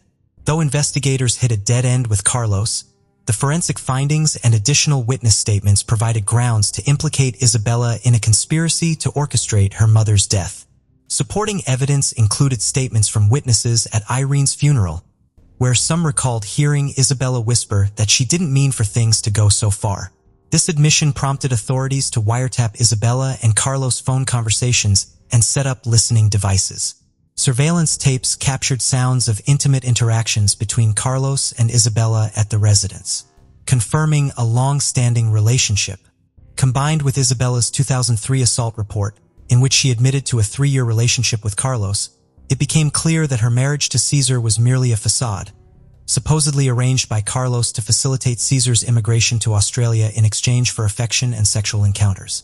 Further corroborating evidence came from Irene's experiences living in fear with Isabella and Carlos, with Isabella willing to do anything to please him, blinded by obsessive infatuation. Hospital records from the night of the attack also noted Isabella's intense interest in seeing her mother post-autopsy, which was interpreted as a need to confirm Irene's death. Another damning testimony came from Paula, Carlos's ex-wife, who claimed that Isabella had once asked her if she knew anyone who could get rid of someone. Despite these incriminating pieces, it would take 2 more years for the case to see another breakthrough. In 2019, new testimony surfaced when Sean, a former acquaintance, disclosed that he had seen Carlos and Isabella together days after the crime. He also revealed that Carlos allegedly described how he had slit Irene's throat and promised Nicholas $10,000. Nicholas, meanwhile, said that on the night of the crime, Carlos had left to return a car to his boss's home around 8 p.m., returning between 11 and 11:30 p.m. Later, Carlos reportedly confessed the crime to Nicola after they went to a club around midnight. Due to his brain injury, however, Carlos might never face justice. On the morning of Tuesday, September 24, 2019, detectives arrested Isabella. A detective inspector present at the arrest informed the press that Isabella seemed stunned when officers arrived, and she was taken to the police station, where she awaited a murder charge. Police officials alleged that Isabella had planned her mother's murder and staged a break-in to cover up the crime, her primary motive being the financial gain from selling Irene's home. Following the arrest, Isabella was granted conditional bail but was held in custody pending her arraignment. Her defense argued that she had cooperated with authorities, provided DNA samples when requested, and handed over her passport in 2001 to comply with a travel hold. However, the prosecution denied bail, asserting that despite the circumstantial nature, the case was strong. The prosecution highlighted that the murder was financially motivated, with traces of Irene's blood found on Isabella's blouse from that night. Although the judge deemed the case reasonably strong, he felt it was not overwhelming, ruling that any flight risk from Isabella could be mitigated with strict bail conditions, including a $10,000 bond, twice daily check-ins at the police station, passport surrender, and no contact with witnesses. After remaining in police custody, Isabella's detention hearing proceeded in the New South Wales Supreme Court 3 days later. Nearly 3 years afterward, in May 2022, Isabella, formerly Megan Jones, age 48, was rearrested, and a New South Wales Supreme Court jury found her guilty of murdering Irene Jones on November 2, 2001. Upon hearing the verdict, Isabella expressed disbelief and claimed the jury had made a mistake. Finally, on November 16, 2022, Isabella was sentenced to 20 years in prison, with a minimum of 14 years before eligibility for parole. In delivering the sentence, the judge recounted that Irene had been ambushed in her kitchen while drinking a glass of water and had died from the combined effects of strangulation and stab wounds to her neck. The judge remarked that in her final moments, Irene must have felt confused, terrified, and betrayed, emphasizing that her own daughter had orchestrated and likely carried out her murder, driven by obsessive infatuation and greed. Though the defense argued that Isabella's direct involvement in the fatal attack could not be definitively proven, the court acknowledged her role in a criminal conspiracy with Carlos, who, due to his condition, would likely evade justice. Isabel would be eligible for parole in 2036, at which point she would be 62 years old, with her full term expiring in 2042. The case of Niha Varma. There are many instances that raise concerns about the safety of women, even in the present day. In June 2011, a similar event occurred in the lovely city of India. 3 women were discovered murdered in their residence, and it took the authorities several days to pinpoint the perpetrators. The query persists: who was responsible for this triple homicide, and what drove them to kill these three women? Let's delve deeper into the Deshpande family murders case. In 2011, Megha Deshpande, 42 years old, resided in the upscale area of Srinagar in the city of Indore with her 21-year-old daughter, Ashlasha, and her 70-year-old mother, Rohini. It is noteworthy that Indore has repeatedly been ranked as the cleanest city in India. Srinagar is known for its affluent residents, indicating the Deshpande family's strong financial status. Megha Deshpande worked in a multi-level marketing MLM company for a considerable period. MLM, also known as network marketing, direct selling, operates by connecting individuals to the company through a network. This system allows for continuous profit generation for the company owner as more people join the network. Before residing in Indore, Megha lived in the city of Ujjain with her husband and the rest of the family, which is about 35 miles away from Indore. However, a few months ago, Megha shifted her home with her daughter and mother. Megha's husband, Nanjay, was a bank manager, so he had to stay in Ujjain. Nanjay was a bank manager, and Megha was a senior employee at an MLM company, so they had no financial worries. Megha's family also had a strong relationship with their neighbors, and all the residents in this community were sensible. So far, there had been no crimes that could cause fear among the people. But something happened in this area on June 13, 2011, which shook the entire city of Indore. During that time, nobody had left Megha's house until noon, and no one's voice was heard. However, suddenly, one of Megha Deshpande's neighbors walked by her house and noticed something very unusual. There were footprints with blood stains around Megha's house. This sight alarmed her, prompting her to quickly call the authorities to investigate Megha's house. After that, the neighbor also knocked on the door of the house several times, but there was no response from inside. Then, they tried to look up inside the house through a window, but upon seeing what was inside, he screamed loudly because he saw three women lying on the ground in the house, with blood all around their bodies. After this, in a state of panic, the neighbor quickly informed the police about it. For the police, this case was completely different because such an incident had never happened in the Srinagar area. Now gradually, many people of the society came to know about this incident. And by the time the police reached the crime scene, a large crowd had gathered outside the Deshpande family's house. Then, the police entered the house and were surprised to see the bodies of three women, who had been brutally murdered by the criminals. They seized the crime scene and began their investigation, discovering 2 bullet shells inside the house. A police officer observed that Megha had been fatally shot in the head, but they could not locate the second bullet despite thoroughly searching every corner of the house. After this, the police called in the forensic team to start collecting evidence from the crime scene. And then the dead bodies of these 3 women were sent for post-mortem. By this time, not only Srinagar, but the entire city of Indore was shocked with this news. A few hours later, the post-mortem report is presented to the police, revealing that the murders of 21-year-old Aslaha and her 70-year-old grandmother Rohini were due to excessive bleeding with multiple stab wounds inflicted on their bodies. This report also makes it clear that only Megha Deshpande was shot to death. But now, the biggest question before the police was if they have found 2 bullet shells. Then on whom was the second shot fired? On the other hand, Megha's husband and the general public started demanding a quick solution to the case, so the culprits could be punished. The police felt the increasing pressure from the public and a sense of urgency to solve the case quickly. Consequently, several teams were deployed by the police to investigate. One team examined the core detail records of the victims, while another team rechecked the forensic evidence. At first, the police found out that at the crime scene, there was blood of an additional person besides Megha, Ashlasha, and Rohini, and the police knew it was likely a man. A case of robbery and murder was filed, as it appeared that theft had taken place at the Deshpande family's residence.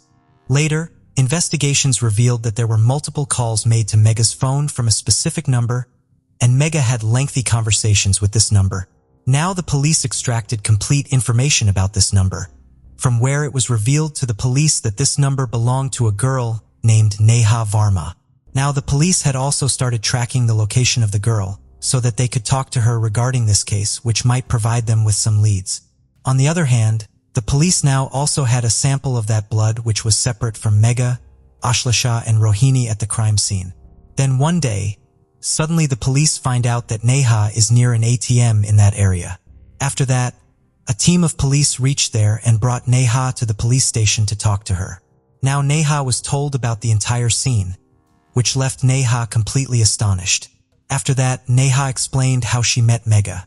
Megha and Niha met for the first time in a shopping mall. Niha accidentally bumped into Megha while rushing through the mall. Megha was holding some items in her hand, which fell down due to the collision. Niha then apologized and helped Megha pick up the fallen items. During this time, there was a lot of conversation between them, so much so that Niha herself went to drop Megha to the car, and from here onwards, their friendship started. Niha discovered that Megha works at a company involved in multi-level marketing, MLM. They exchanged phone numbers the same day and started talking occasionally. Niha was curious about the MLM business model, so she would discuss it with Megha.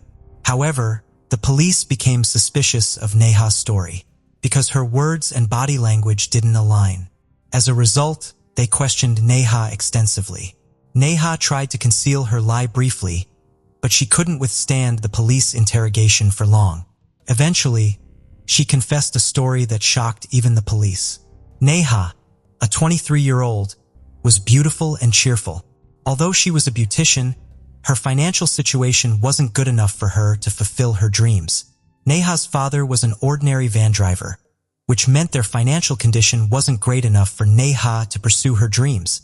It was during this time that Niha met a guy named Rahul Chowdhury.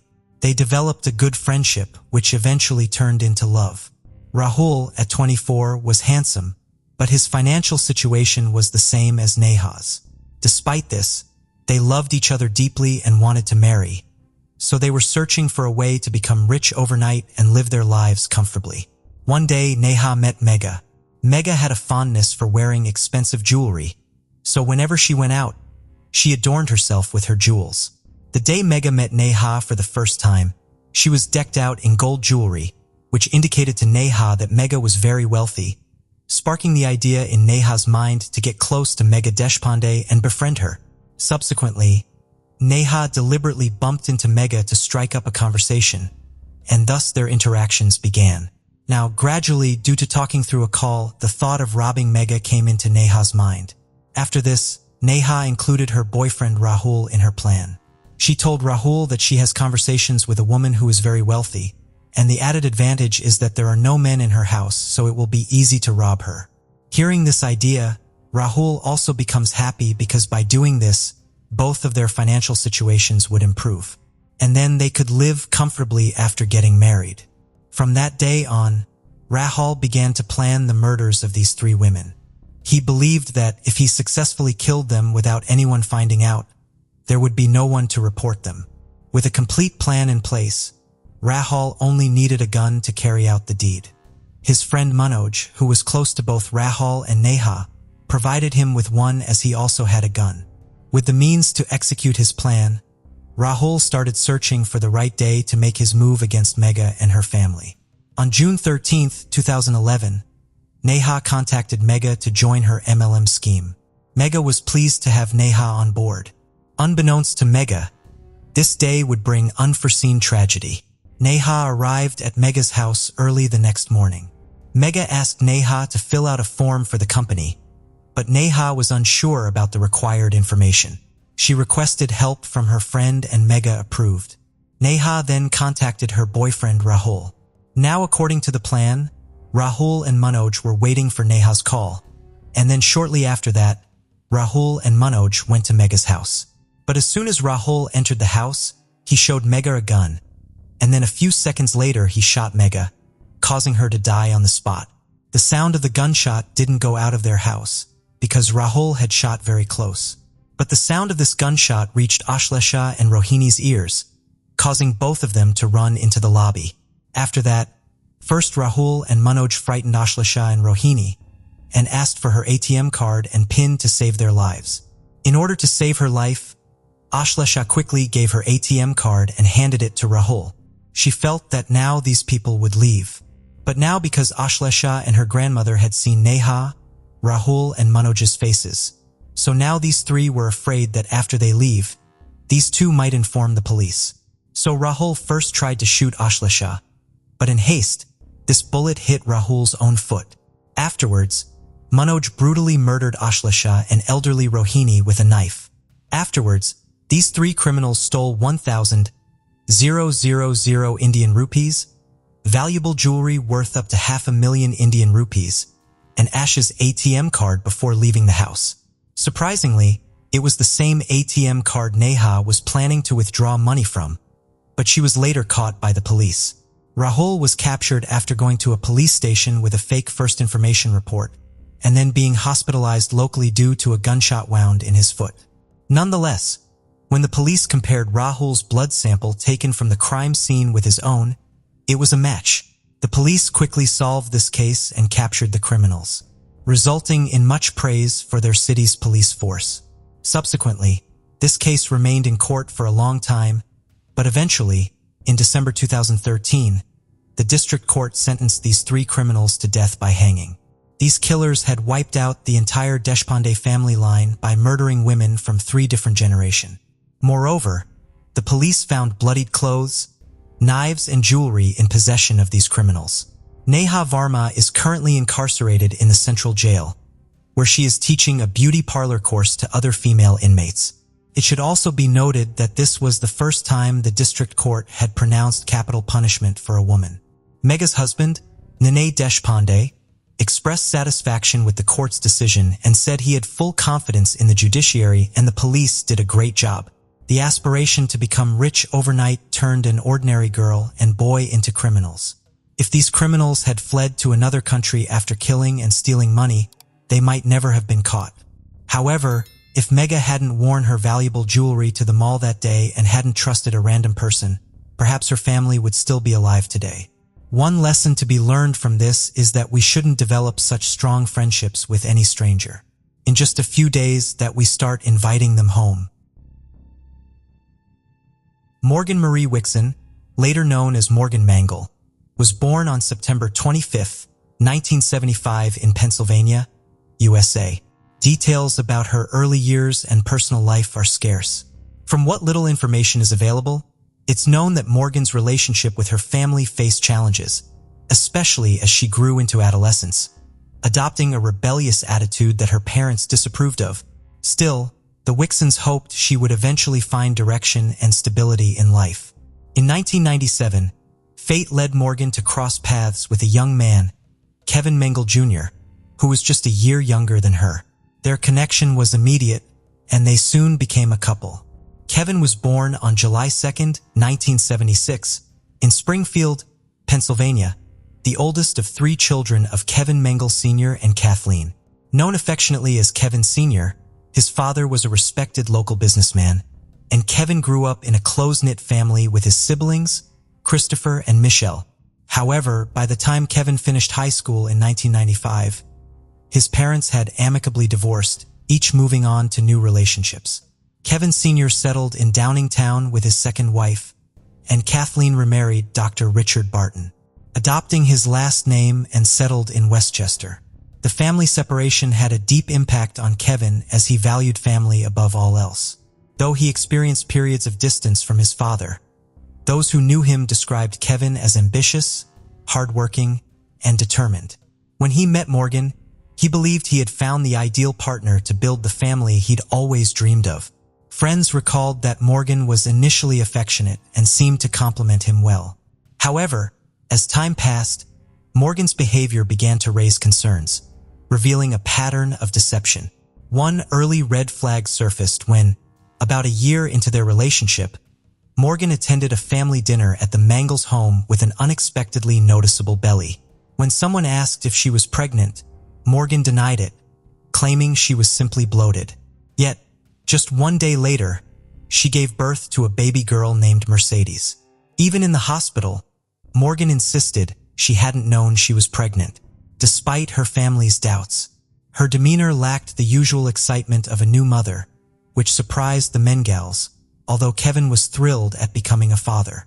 Overjoyed, He and Morgan decided to marry soon after their daughter's birth.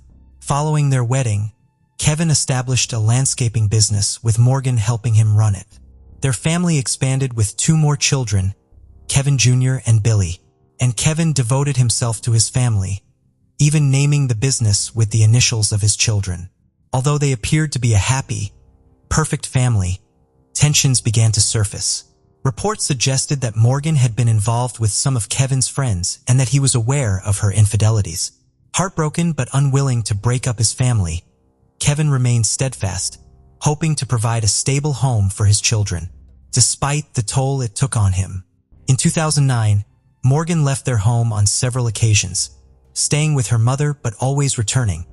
Even his friends described an increasingly turbulent relationship. Kevin's devotion to family extended to reconciling with his father that year, and they grew closer than ever.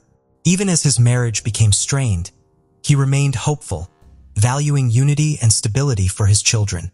By spring 2010, things seemed to be in relative order. That year, a 21-year-old named Stephen Chappell, known as Steve, joined Kevin's landscaping business. Kevin quickly trusted and valued Steve as a team member, unaware that his presence would alter Kevin's life forever. On June 20th, Father's Day, the Mingles had planned a family picnic where Kevin was looking forward to reuniting with his father after many years. Yet, as time passed and Kevin didn't appear, his family grew anxious. Kathleen received a message from Morgan, explaining they wouldn't be attending due to unforeseen circumstances. This puzzled everyone, knowing how much Kevin had anticipated this reunion. Familiar with the couple's dynamics, his family couldn't shake the feeling that something was amiss, given Morgan's history of infidelity, financial deceptions, and even arrests for petty theft and bad checks. As worry grew, family members began calling and messaging Kevin, but he didn't respond. Upon piecing together their recent interactions, they realized that no one had seen or heard from him for several days. For Kevin's family, his silence was uncharacteristic and concerning. Close as he was with his mother, he would never go so long without contacting her, leaving them certain that something was very wrong. Concerned family members grew increasingly anxious as Kevin remained unreachable, prompting Kathleen to contact the police and officially report his disappearance. The following Monday, officers visited Kevin and Morgan's apartment where they encountered Morgan, who seemed calm and unconcerned. She explained to the officers that Kevin had messaged her to say he was fine but needed a break, instructing her to take over the landscaping business temporarily. According to Morgan, Kevin had felt overwhelmed by business pressures and decided to step away for a bit. She showed the officers text messages sent from Kevin's phone, supporting her claim, leading them to conclude that Kevin was merely taking a personal break. Consequently, they decided not to pursue an investigation at that time. However, Kevin's family found this hard to believe. They couldn't imagine him abandoning his children without warning. Determined to reach him, they continued calling and texting. But each time they attempted a call, they received only brief text replies telling them to leave him alone and let Morgan handle the business. The lack of phone conversations, along with the unusually short messages filled with abbreviations, uncharacteristic of Kevin's usual writing style, only heightened their worry. Suspicious, the Mangles alerted the police again, who then initiated a missing persons investigation. Detectives soon discovered that Kevin had allegedly left home on June 15th following an argument with Morgan. Just a week after Kevin's disappearance, the family learned Morgan was seeing another man, Steve Chappell, a young man 13 years her junior who had recently started working in Kevin's landscaping business. When questioned, Morgan explained that Kevin had been fond of Steve, viewing him almost as a brother, and had asked him to help take care of the children in his absence. She even introduced Steve to her children as Uncle Steve. But suspicions only grew, especially as people saw Morgan and Steve acting affectionately in public, holding hands and lounging together at the apartment pool. Additionally, Steve was frequently seen driving Morgan's truck while out with the children, leaving Kevin's friends and family stunned. Police then brought Steve in for questioning. Under pressure, Steve admitted to having an affair with Morgan, stating she had initiated the relationship by showering him with compliments until he fell in love with her. Steve described intimate encounters in Morgan's truck and at the company workshop, but denied that Kevin knew of their affair. During the interview, detectives warned Steve that if anything had happened to Kevin, suspicion would naturally fall on him. Overcome, Steve broke down in tears and refused to answer further questions. Days later, as the investigation progressed, Kathleen received an unexpected request from Morgan to watch the children for a few days, arousing suspicions that Morgan might be planning to flee. On June 24th, Kevin's brother Chris and some friends decided to keep watch outside Morgan's apartment. Early that morning, they saw Steve leaving the apartment with a bag, followed shortly by Morgan, who loaded more bags into a truck before driving off. Notably, the children were not with them. Chris immediately alerted the detectives and began following them. The pair drove to the landscaping business, where one of the detectives was coincidentally present, hoping to uncover any clue to Kevin's whereabouts. When Morgan exited the vehicle, the truck's back was filled with clothing. She walked past the detective in a hurry, but when he tried to speak to her, Steve suddenly sped away in the truck. Confronted, Morgan claimed that Steve might have harmed Kevin, leading the police to take her to the station for further questioning. During the interrogation, Morgan admitted that Steve had expressed his love for her and his willingness to do anything to be with her. When detectives asked if she thought Steve had hurt Kevin, she quickly revealed that Steve had struck Kevin in the back of the head with a shovel. Morgan was then left in the interrogation room while police used phone tracking to try to locate Steve. Though they didn't find him immediately, they uncovered something far more incriminating: an extensive exchange of messages between Steve and Morgan. Realizing these texts might hold clues to Kevin's disappearance, a dedicated team spent hours analyzing the conversations. That same afternoon, they discovered the extent of the chilling plan Morgan and her lover had devised to eliminate Kevin and gain control of the business and children. In one exchange, Morgan had explicitly told Steve that once Kevin was gone, they could take over the company and build a life together as a family. The investigation revealed a premeditated scheme involving poisonous nicotine. Messages showed that on the evening of June 16, 2010, Steve had been in his mother's kitchen concocting a potent nicotine solution, lethal with just a few drops, after researching its preparation online. Once the poison was ready, Steve added it to Kevin's favorite tea and handed it to Morgan.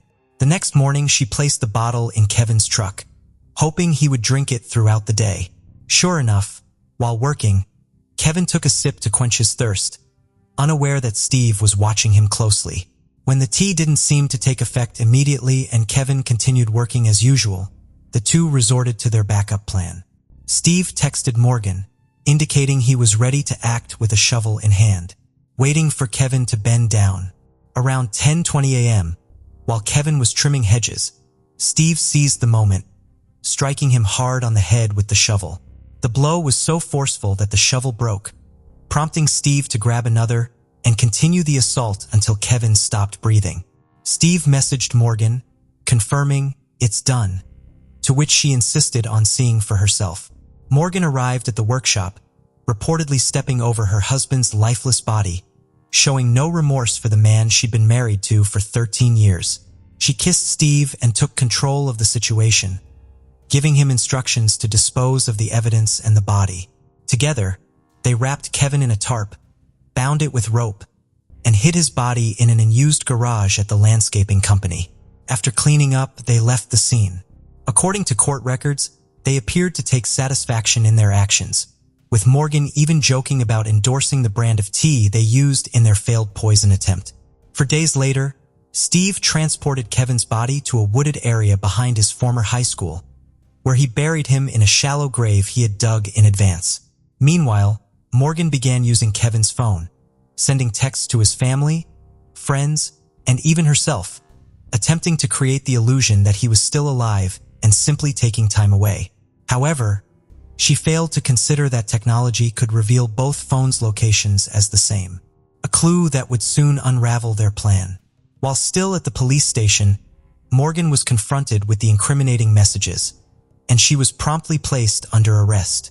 By tracking their cell phone locations, authorities found Kevin's burial site shortly afterward. 2 days later, Steve, who had fled to Colorado in Morgan's truck, was apprehended. Although he initially resisted extradition, he eventually agreed to return to Pennsylvania, where he tearfully confessed to everything. On July 18th, a memorial service was held for Kevin, with his family asking for donations to a trust fund for his children instead of flowers. The children were left in the care of Kathleen and her husband with support from extended family, as they faced the challenge of helping them cope with the tragic loss of their father and the absence of their mother. As the family mourned, they found solace in knowing the perpetrators of Kevin's murder were behind bars and facing justice. During the trial, shocking evidence emerged that revealed Morgan's depravity. From prison, she had sent Steve letters claiming she was pregnant with twins and that he was the father, hoping to manipulate him into taking sole responsibility for the murder. She even sent fake birth certificates describing the twins in detail, but investigators quickly exposed her lies. Ultimately, Steve cooperated with authorities, becoming the prosecution's key witness at Morgan's trial. He recounted how their affair began, how Morgan persuaded him to participate in the plan to kill Kevin with nicotine poison, and when that failed, to attack Kevin with a shovel. Steve described burying Kevin's body behind his high school, and the extensive communication between him and Morgan before, during, and after the murder. Morgan continued to attempt deception, even posting messages on social media to imply Kevin was simply taking time off. However, Steve revealed that she had tried manipulating him from prison by pretending to have given birth to twins, hoping he would take the fall. On February 3, 2012, a twist arose when a judge declared a mistrial due to the testimony of a police sergeant who mentioned an interaction with Morgan's father, implying she was capable of heinous actions. This comment was deemed prejudicial, leading to a new trial. Despite the setback, the Mangle family remained hopeful that justice would prevail for Kevin. The second trial began on February 5, 2013. At her initial hearing, Morgan, now 37, pled guilty to first- and third-degree murder, conspiracy, and possession of a deadly instrument. Sentenced to life without parole and an additional 20 years on probation, Morgan expressed remorse through a statement read by her attorney, acknowledging the void she had left in Kevin's family. On February 11th, Steve Chappelle, age 24, pled guilty to third-degree murder and conspiracy to commit first-degree murder, receiving a sentence of 40 to 80 years in Pennsylvania State Prison. In contrast to Morgan, Steve spoke directly, expressing deep regret for his actions and stating he would never forgive himself. The case of Dupont de Ligonnes. In early April 2011, the shutters of house number 55 on Boulevard Robert Schumann in Nantes, France remained closed for the first time in years. This was unusual because the house, which belonged to the Dupont de Ligonnes family, was typically filled with the sounds of the family's 4 teenage children and their 2 dogs. The family consisted of Xavier, his wife Agnes, and their children. The neighbors, who were accustomed to seeing the shutters open even when the family was on vacation, noticed the unusual silence and alerted the local police, fearing something might have happened to the family. During the initial police inspections, no signs of the Dupont de Ligonnes family were found. However, on the 5th inspection, a horrific discovery was made. Xavier Dupont de Ligonnes was born on March 9, 1961, in Versailles, a western suburb of Paris. He was the eldest son of French Count Bernard Hubert Dupont de Lion and his wife Genevieve Tertz. The family also had a daughter named Christine, born in 1966. When Bernard deserted his wife for a mistress, Xavier took on a leadership role in his family, caring for his mother and sister. Christine began to claim she received divine messages, which she transcribed during automatic writing sessions, similar to those of a surrealist poet. Her unusual beliefs gradually evolved into doomsday sermons, leading her to establish a cult called the Church of Philadelphia. This group attracted members of the aristocracy, whom Genevieve convinced were chosen to survive the impending apocalypse and participate in the world's rebirth. According to Genevieve, Christine was destined to give birth to the Savior, a child who would be the reincarnation of both Jesus and Satan and thus bring salvation. Although Xavier inherited his father's noble title, he showed little interest in French traditions, instead being captivated by luxury, high-performance cars, and eccentricities. He also greatly admired the United States, Genevieve financially supported Xavier's extravagant lifestyle through significant donations from cult members, who were sworn to secrecy about their activities. On the beautiful island of Breja in 1974, Xavier formed a strong and lasting bond with Emmanuel Teneur. The two boys developed a deep mutual understanding that continued throughout their lives.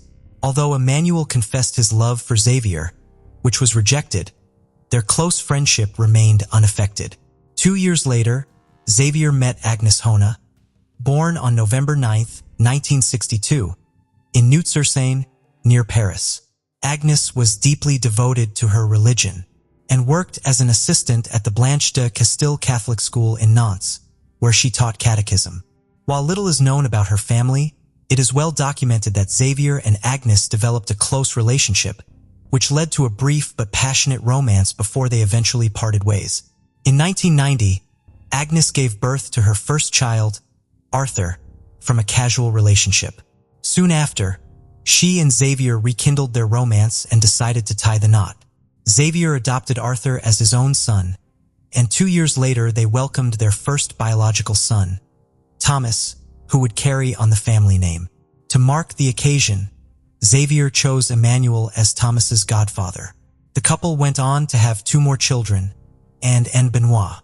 The family of 6 seemed to personify the ideal family unit, with Xavier appearing as a loving father and the children excelling academically, hinting at a bright future.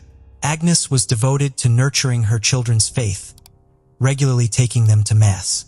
Others perceived her as kind yet firm with her children. Around the year 2000, Xavier relocated his family to the United States, aligning with their individual interests and preferences. Xavier, a charismatic and multilingual individual with a discreet nature, was confident in his ability to blend in seamlessly in the United States. However, this endeavor ended in failure, resulting in substantial financial losses. Upon his return to France, he began to amass significant debts tied to his professional pursuits, which often seemed shrouded in ambiguity. Multiple investigations have portrayed him as a salesman. According to French media reports, financial struggles had been a persistent concern for Xavier over several years. One of Xavier's unsuccessful ventures was an unusual scheme to import cars from the United States to France. He also launched several small businesses, none of which saw significant success, including a hotel and restaurant guide for sales representatives, a customer loyalty system for restaurants, and an import scheme for cars from the United States to France. He was listed as the manager of the French Federation of Commerce, although the accounts for this enterprise were minimal. In 2003, he hired 6 salespeople to help turn his fortunes around. Xavier's work often took him away from home from Monday to Friday, earning him a meager annual income of around $4,200 in declared earnings. As financial issues began to strain his marriage, typical marital disagreements were likely exacerbated. In 2004, Agnes poured her heart out on a French forum, detailing the challenges she and her husband faced. She revealed that he had once told her that a group death as a family wouldn't be catastrophic, a haunting statement that would linger. By 2009, the mounting debt had severely impacted their relationship, leading to a temporary separation. During this period, Xavier sent numerous letters blaming Agnes for the family's troubles and holding her responsible for their financial ruin. This emotional turmoil took a devastating toll on Agnes, causing her to lose her appetite and struggle with insomnia on numerous occasions. Xavier sought help from his friend Emmanuel, who hailed from a wealthy family and had inherited a substantial fortune from his father.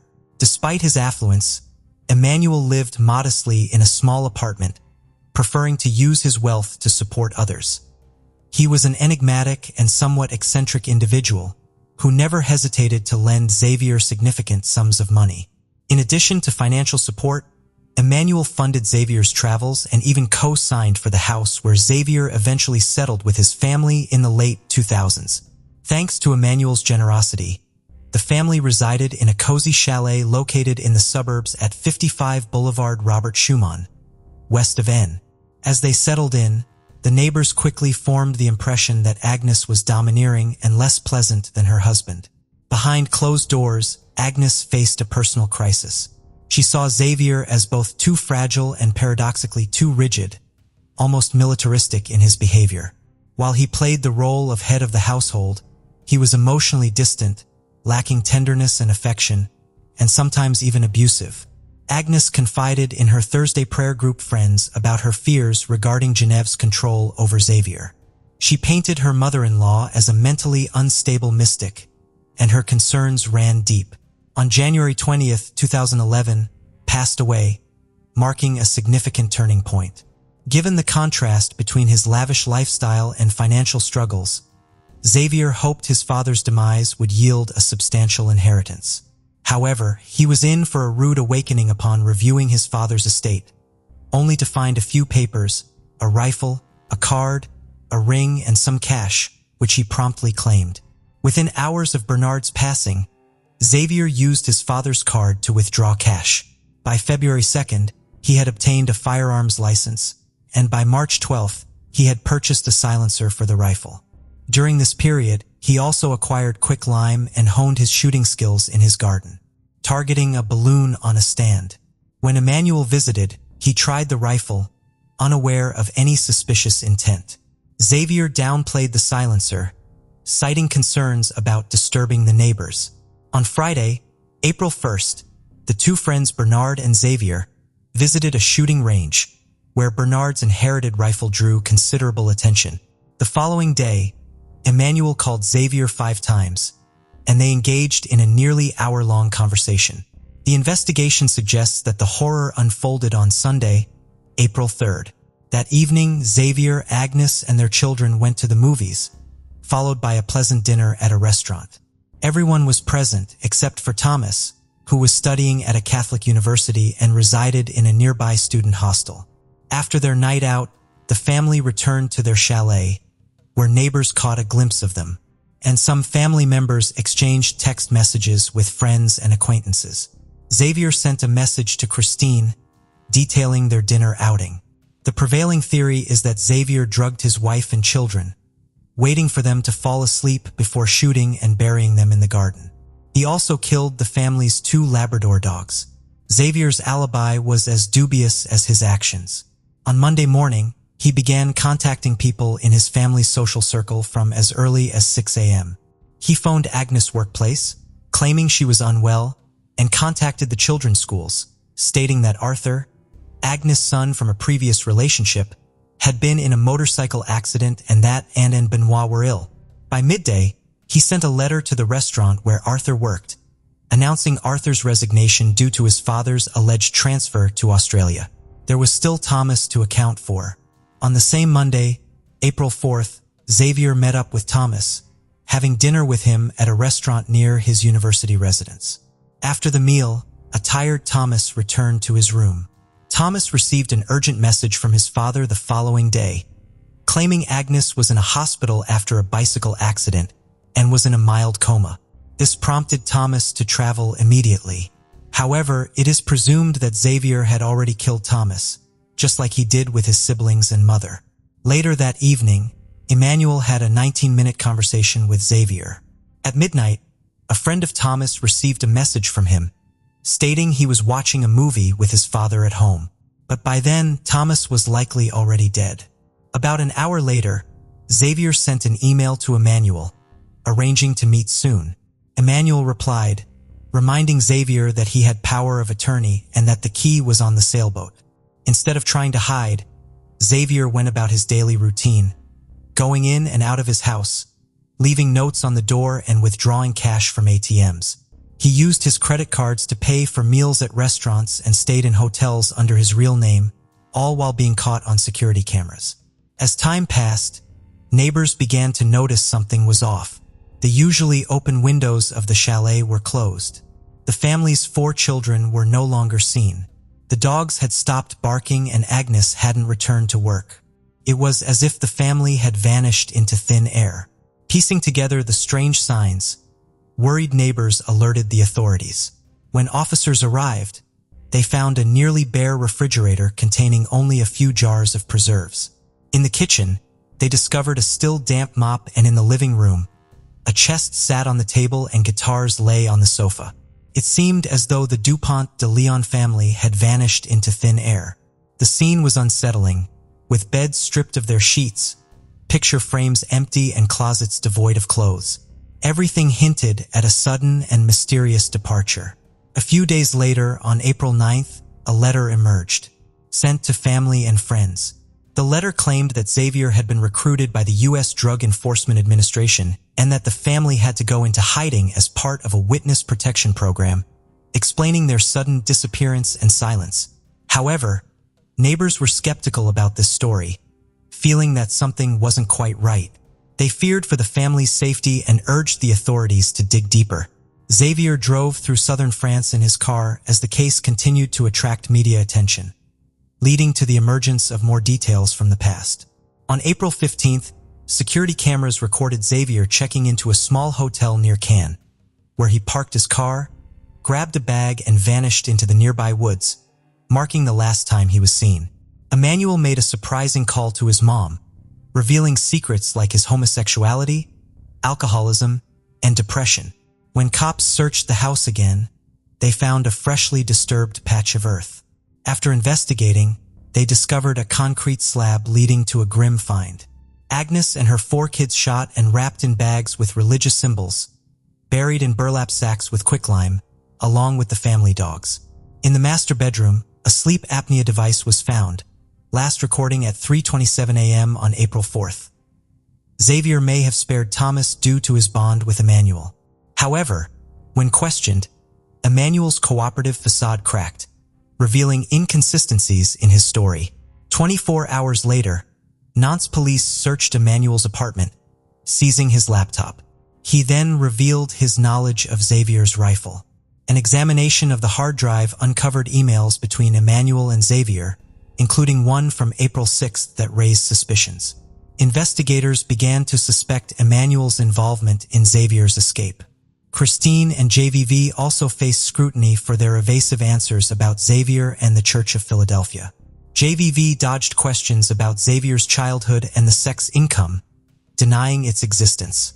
But investigators found a complaint from former members who fled after Christine's proposal to conceive a chosen one through group sex. This revealed the sex workings, including rich backers.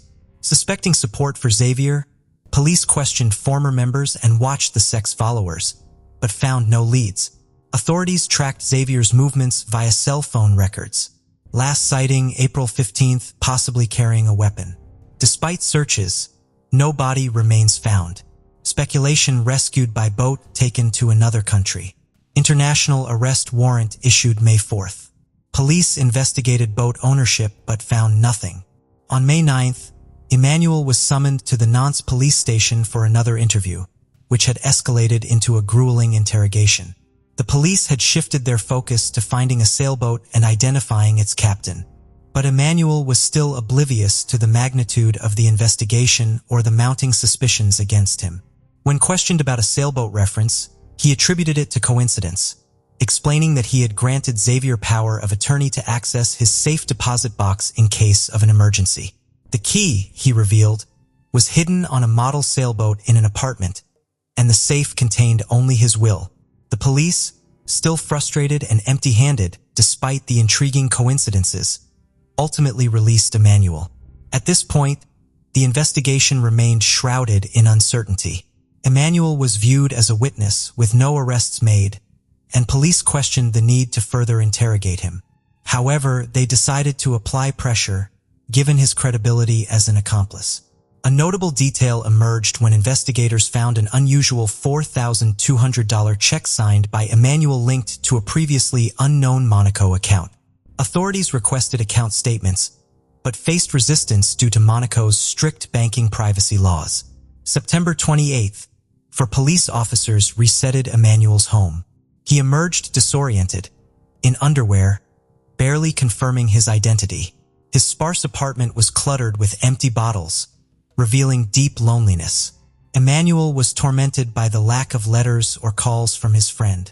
The police now viewed him as a lost soul, not a suspect, wondering if they'd followed the wrong lead.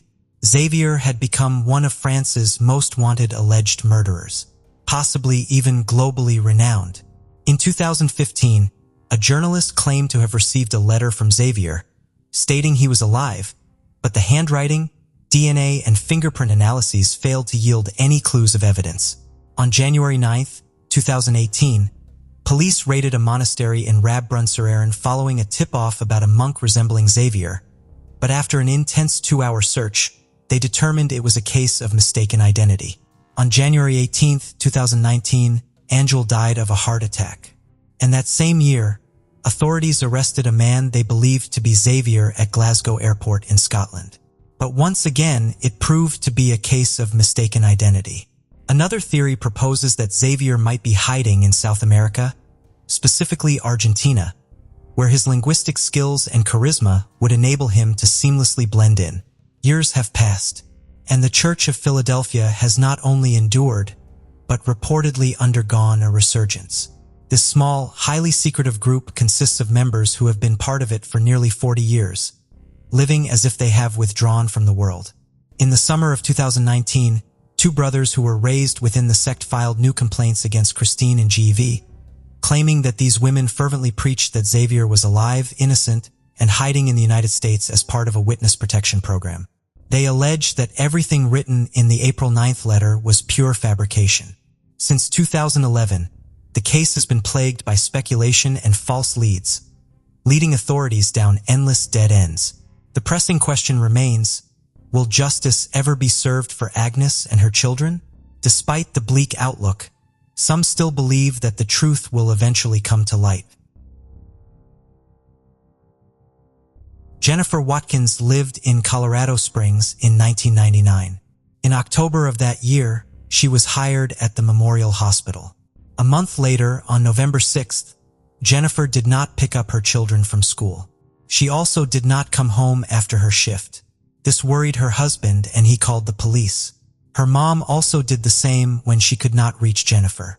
2 days later, her body was discovered under a stairwell in an area of the hospital that was under construction. 2 workers found her because they noticed a distinctive smell. Her body was wrapped in plastic and bound with duct tape. The autopsy revealed that she passed away due to blunt force trauma to the head. She had also been assaulted. DNA of the attacker was found at the crime scene. It was stored to be used later. Jennifer's husband, Michael Watson, was interviewed several times and fully cooperated with any requests made by investigators. After an extensive investigation, no suspect was ever identified, and eventually the case went cold. Then, in 2017, detectives started to work with Parabon Nanolabs, a DNA company based in Virginia. They used DNA found at the crime scene to develop a composite of the suspect. It was believed that he was about 25 years old at the time of the crime and had blue or green eyes. In 2019, a DNA profile was developed for genetic research at Parabon. Then, in August 2020, investigators were notified of a potential lead of the unknown DNA profile. The person of interest was Ricky Sievert. He was 29 years old when Jennifer's life was taken. He also matched the composite pretty well. Sievert worked in the maintenance department of the Memorial Hospital since April of 1998. He was looked into in the initial investigation and interviewed by detectives. Sievert told them that he was working a swing shift on the day Jennifer's life was taken. Sievert denied having ever seen her before. Investigators found that he passed away on November 2, 2001, in a car accident on Highway 94, just east of Colorado Springs. The Colorado Bureau of Investigations conducted an analysis of familial DNA collected from surviving family members of Sievert. They determined that over 99.99% of the population could be excluded. Sievert could not be excluded. On October 1, 2020, the case was sent to the district attorney's office for review. In December, officials determined that Sievert was responsible for taking Jennifer's life. Colorado Springs Police Department Chief Vince Nisk said in a statement, 19-year-old Deborah Tomlinson lived in Grand Junction, Colorado in 1975. She was a college student. Deborah was outgoing, enjoyed being around people a lot, loved horses, and was a good student. Sadly, her life was taken in December 1975. Her body was found in her apartment in Belfort Avenue. The case was investigated by Grand Junction detectives who gathered extensive evidence. In April of 1976, they exhausted all their leads and the case went cold. In 2020, the case was looked into again. The Grand Junction Police Department partnered with Parabon Nanolabs. They analyzed DNA evidence left behind at the crime scene of the person that took Deborah's life. They processed the DNA and looked at 850,000 genetic markers that allowed them to build a family tree of the attacker. Ultimately, the process led them to Jimmy Dean Duncan. Investigators then asked Duncan's brother for DNA sample and he gave it to them. After some more testing, Detective Sean Crocker from the Grand Junction Police Department were able to say without a doubt Duncan is the person that took Deborah Tomlinson's life. At this point, you might wonder why did the investigators not go to Duncan himself for the DNA sample. The reason they could not is he passed away in 1987. This means that there unfortunately won't be justice. But the case being solved still provides some degree of closure for Deborah's family members. Deborah's dad, Jim Tomlinson, said in a response to the news, "It took a lot of weight off my mind. Still don't know why, but at least I know who." The Grand Junction Police Department has found no connection between Duncan and Deborah. Investigators did, however, find out that Duncan had a family member who lived close to the college Deborah attended. Detectives believe Duncan was visiting his relative, and this is how he possibly encountered Deborah. 59-year-old Wilda Wilkinson lived in Bangor, Michigan in 1986. She was a hardworking and loving person. One day, when she did not show up for work, her employer called her two daughters to hear if one of them knew where she was, but they did not. One of the daughters then found Wilda's lifeless body on the floor of her home. She had been strangled. It appeared to investigators who arrived on the scene that a break-in took place. Detectives collected DNA evidence from an unknown man at the crime scene in her home. Despite investigators' best efforts, the case went cold for many years. In 2010, the case was looked into again. This time, investigators were able to eliminate some people associated with the case and got useful statements from witnesses. In March 2019, investigators traveled to California to question a man by the name of Leon Curry. He had served about 27 years in prison for an assault in an unrelated case. Curry had been a person of interest for quite some time, because he lived in the same area as Wilda and committed a similar crime. When investigators talked to him this time, he confessed to taking her life. Since a lot of people make false confessions, investigators decided to use DNA testing to make sure what he said is true. His DNA did not match the DNA of the unknown offender though, and he was ruled out. Investigators were not done with the DNA they collected back in 1986, however. They entered it into a DNA database and found a match. Using the DNA technology, they identified 50-year-old Robert Waite as the person who took Wilda's life. When investigators went to talk to him, they found him serving time in a Florida prison for unrelated kidnapping and battery charges from 2007. In August of 2020, he confessed to the crime. In October, he was sentenced to 25 to 60 years. He was just 16 years old when he ended her life. Thank you for joining us on this journey into the depths of unsolved mysteries. Cold cases not only challenge our understanding of the past, but also ignite our curiosity and determination for answers. Remember to subscribe to stay updated on our latest investigations. And if you have any information regarding the cases we've covered, don't hesitate to reach out. Together, we can shed light on the shadows of the past and bring closure to those who seek it. Until next time, stay vigilant, stay curious, and never stop seeking the truth.